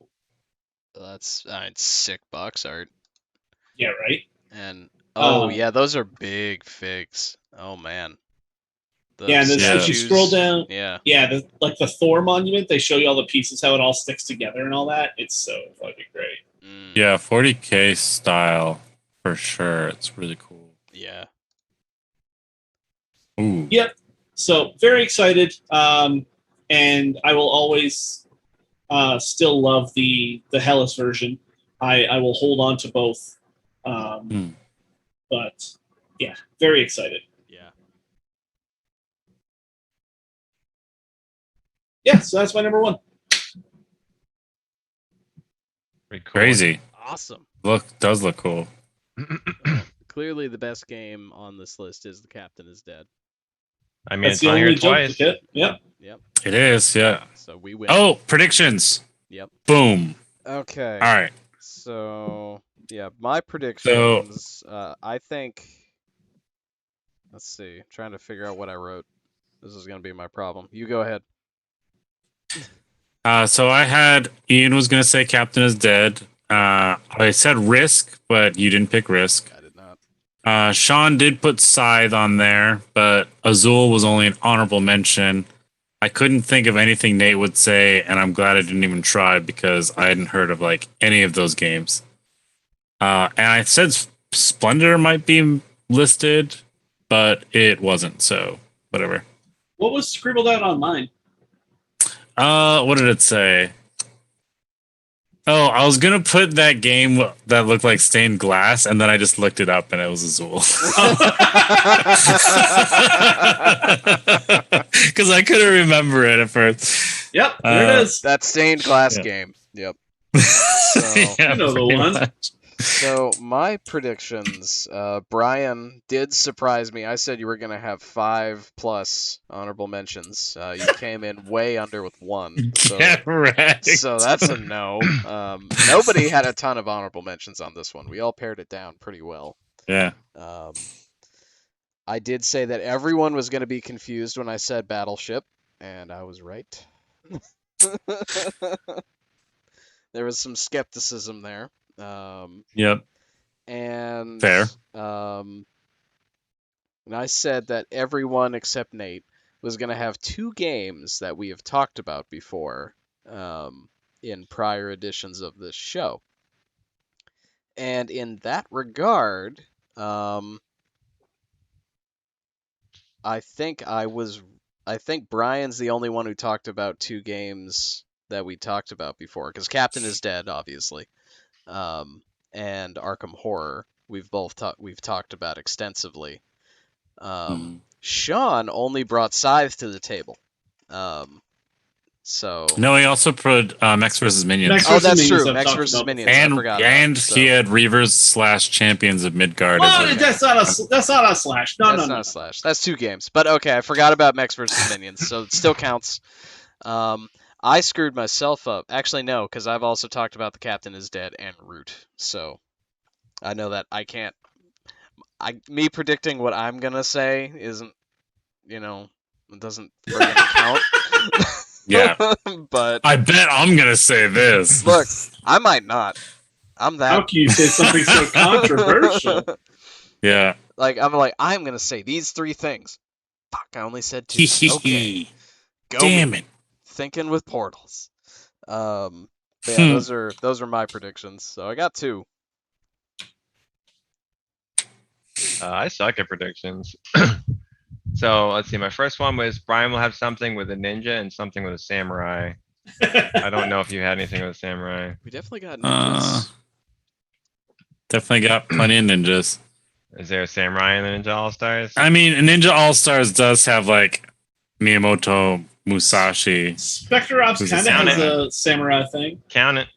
I think Ninja All Stars has plenty of samurai to cover it, I but that's a said that- technicality. I said Star Wars would be somewhere, and it's not. Nope. Yep. Yeah, we Surprisingly. we are surprisingly bereft of Star Wars. And the last one was I said there would be more co-op than competitive games. Ooh. Okay. So Which I think So is I true. have. So 1, 2. Clank is. Don't count my stuff. Just Yeah. count other people's. Let's see. I have So I have 4, which definitely outnumbers the other 2. So I have 4 out of 6 I for have co-op. I have 2.5 because Yeah, Clank is I've semi got 1.5. New Angeles is semi. Yeah. Okay. So So if there's 6 times 4, it's 24. You're looking for 13. So I had 4. wait, Me and you had. I had 2.5. So that's 6.5 and a 1.5. So So we have about that's 8. What have you got, Nate? I said don't count mine. That seems Okay. unfair for the prediction. Okay, so if we're looking at 8 out of 8 out of 15. 8 out of 15. Yeah, That Yeah, is. that is You got better. it. Yeah. Wait, weren't you counting honorable mentions though? So it'd be No, I don't remember what Oh. all the honorable mentions were in that. I Gotcha. didn't write Okay, them yeah. down. Oh, then if we're not counting honorable mentions, that's -1. So that'd be 5. That'd be out of 7. 15. 7 out of 15. Still good. Oh, it's just under. Oh, it's just under. See, oh Oh, no! get wrecked, Nate. Well, did Son you? of a Let's bitch. see. I would not have improved that actually, because I have 5 games and 3 of them are competitive. Or no, 4 of them are. Yeah, there's only 1 that's actually cooperative. Oh. Just seem like themes for cooperative games are just strong. Yeah, because I mean, if you're doing a you against the board situation, the board's got to be compelling. Like, Yep. you know, if it's just a slugfest, then you just got to make that solid. Like, Yep. looking at Battleship. Battleship is as simple as it gets when it comes to one guy against the other. 1v1. 1v1. 1v1 me, bro. But that's it. Like, what's the setting? Naval battles. That's it. Belly button whereas, battles? whereas that's something else. Whereas Captain is Oh. Dead has like the sick board and like the story's pretty light, but like we were talking about, the story just kind of develops over the course of the game. Yeah. The story is what you do. Yeah. So, and it's very much set up to be that way. Yeah. Well, good. We did it. We did it. Did it. We did a thing. We did a thing. Good work, everybody. Good work. We didn't apologize for not doing this 2 weeks ago, but I was busy flipping a canoe in a lake. I was. You know, things happen. Yep. Fun. Yep. It was a lot of fun. The water was very nice. It was it wasn't that unpleasant to be flipped into the lake, but I did not expect to do it in 1.5 feet of water. That's a little A little short. it was just kind of like splash sand. I'm like, oh, all right. But Why are you flipping it? well, despite He's not being, proficient. despite being an Eagle Scout and having a merit badges and all that sort of shit, and having extensive canoeing experience, I was just in the back of a canoe solo, no one in the front, and I was trying to reposition myself so I could, turn, and apparently, and my brother-in-law will verify this if asked, it was a tippy. It was like pretty top heavy for a canoe, and I just like leaned just far enough over, and the whole fucking thing just went. And I was just in, and I tried to empty it out, and I tried to like paddle it full of water, which you can do. I learned how to do it properly, but solo doesn't work because it just sloshed the water forward in the canoe, and sloshed it all back and dumped it again. Great. So I ended up just, because I was already at the shore, I just grabbed the rope on the front of the canoe and just walked it back, like the All right, then. 100 feet back to the beach. So yeah, so that's why we didn't do this last week, because I was busy and did not have any cell service whatsoever. That's okay. That's okay. You couldn't have Skyped in from your boat that you flipped. No, All right, Vermont. if All right, look, Vermont. look, Yeah, tell us more, Hey, Vermont. I did Hey, that one hey, time. If Yeah, there right. was service, I would have done it. Though I would have had to really tone down the opinions and the and the language because we were hanging out with my little 2-year-old niece. So that would have been that would have been a thing. She's at that age where every word goes in and it Just, yeah. stays, and it may come out again. Yep. But in any case, Yeah, that's you why we gotta be didn't. careful. You got to be careful around the little kids, or because it's your fault. Anyway, that's why we didn't do this last time. But Nate, I'm glad that you could come back and do the second part of this. Give us another prompt. That was a lot of fun. Yeah, and introduce us to some like nightmarish stuff Kingdom. that I can't stop looking at. One of my other friends, Bill, has he also was into Kingdom Death when it was just a Kickstarter. So I heard a lot about this from him, but I'd never actually bothered to like look at it. Because he just told me how much it was, and then I just tuned out most of the conversation. Yeah, no. But like looking at it, it's like, oh man, this is sexy nightmare fuel up and down. This is the type of great game that you want your friend to own. Yeah. So next It's time just- you it's next one of those time, things where every hobby, like, there are people in the world who have like money and want to put it towards their hobbies. Yep. And like, it's just, like any hobby, whiskey collecting or like anything, like there's a market for it. So in this one, it's like, here, you can be one of the people that owns this like crazy game that not many people own. And you can put together the miniatures and you can paint stuff. Like in terms of like time investment that demands from people, if you really want to do it right, it's a lot of value. If you want to have cool miniatures to put together and play epic shit or whatever. it's true. It is pricey as hell though. The Yeah, expansions blow my mind. That's the thing that doesn't make any sense. I mean, the core is really expensive, but yeah, the yeah, expansions like make money. $25 for one like plastic model. I feel like the Pretty crazy. expansions are like 75 to 150 a box. Yeah, depending on which one you're looking at. There's a few that I saw there. Yeah, I don't know anything that's 25. Yeah, like it's It's an absurdly They're like single model overpriced. ones, Yeah. like pinup order night. it does investment is the word. It's a hobby, like Yeah. it's a hobby game. It's not Yeah. a board game that you like get because you want to play a fun board game with your friends. It's the same thing as, I don't know, putting together Gundam things or something, right? It's like, it's more Oh, than yeah. just, it's a Oh, yeah. showcase. Oh yeah, You Though- need to like the process. you do. Though I mean, that's the with- same for Warhammer. You can't just like buy Warhammer Yeah. figures and play. Like you have to put them together. You have to glue them, and like maybe you pay somebody else to do that. But I think to a certain extent, like if you really want to be able to enjoy it, like yeah, you go through the process. yeah, Though I will say with Gundams, like the price of entry, so much cheaper. actually, I've never looked at the prices for those. I have a few. I got a small Gundam collection, and I intentionally keep to like the small.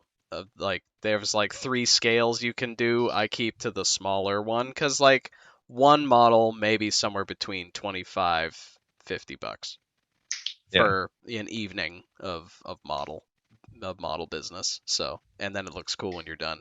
But yeah, like you said, like any hobby, they're like gold plated ones you can buy for like $1,000. Yep. Like Oh my God. mm-mm. That's that end of the hobby's not for me. But it's there if you want You want it. it. You got it. They only make 5 because why would they make 6? Yep. So I did want to iterate. You guys should play the crew if you haven't. I think it's awesome. I didn't think it was going to be my cup of tea when I first looked at it, because it is a trick taking game, so it effectively looks like a poker deck, but it is a lot of fun. Yeah, there's a Also, lot it's of like- stuff on your list that looks really fun. I know you didn't want it. I know you were trying to not oversell Dinosaur Island, but Dinosaur Island looks like does seem like a lot of fun.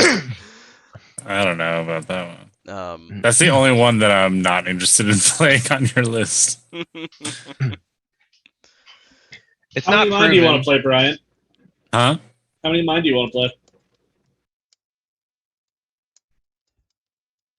For me, Lords of Hellas and Scythe and New Angeles. Yeah, all of them. Those three. I wanna That's try right, all of Brian. them. That's Yeah. right, buddy. Yeah.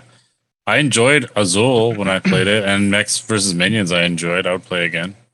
One of the great things about Scythe is I feel like the better you get at it, the faster it plays. Like, Oh, for sure. I think there's a lot of games where that's not the case. Terraforming Mars is one that's like, I've played multiple times and I've been playing with people that have played a lot, and it just takes longer and longer and longer. Like, It's the opposite. it's Gotta- the opposite, yeah. Gotta milk But I think it's just like you everything start at every developing turn. strategies, like you start figuring out how the game works, and you take your time because you're trying to win. And Scythe is like, you accelerate, you get better at planning your turns out and all this other stuff, and like the game just ends. Yeah, Hmm. that's the captain is dead.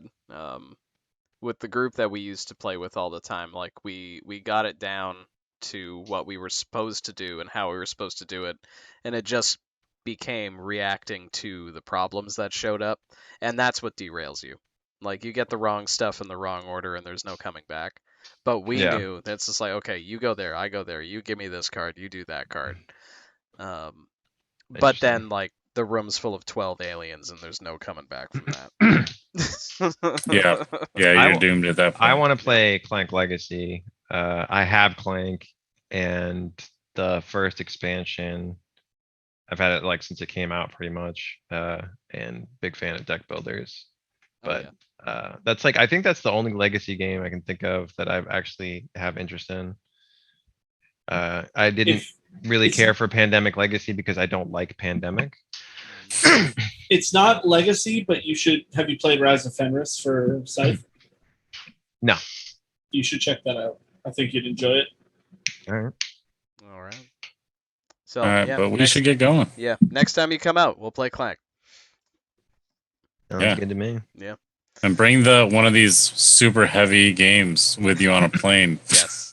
to Maine. Yeah, that's your. Most of them would carry-on. fit. Kingdom Death is the only one that would not fit. Everything else would fit. Well, Kingdom Death Monster is the only one I want. So I mean, that's fair. Although I should actually, I showed you Sounds the like wrong you're bar. flying. So so I showed you Millennium Blades, but I kickstarted this expansion that came out recently, and they released like an all-in-one like container solution, but it's kind of bullshit because it's actually 2 boxes. But here, let me bring it out. So I actually didn't even show you the cards that are in this. But so this Okay. is. oh my god! This is the expansion that came out. Oh Wow. no, Dude. And so there's actually more in here. I didn't actually look. But yeah, this is basically came with another expansion full of stuff, and then like another case basically, so that I could put all my stuff in like these 2 boxes instead. You're a madman. Yeah, I mean, again, I haven't played this game in a long time, and I still kickstarted it, but it's just a matter of finding the right group of people that like CCGs, and then I feel like you could really get like a game night going where you play a lot. Cool. cool.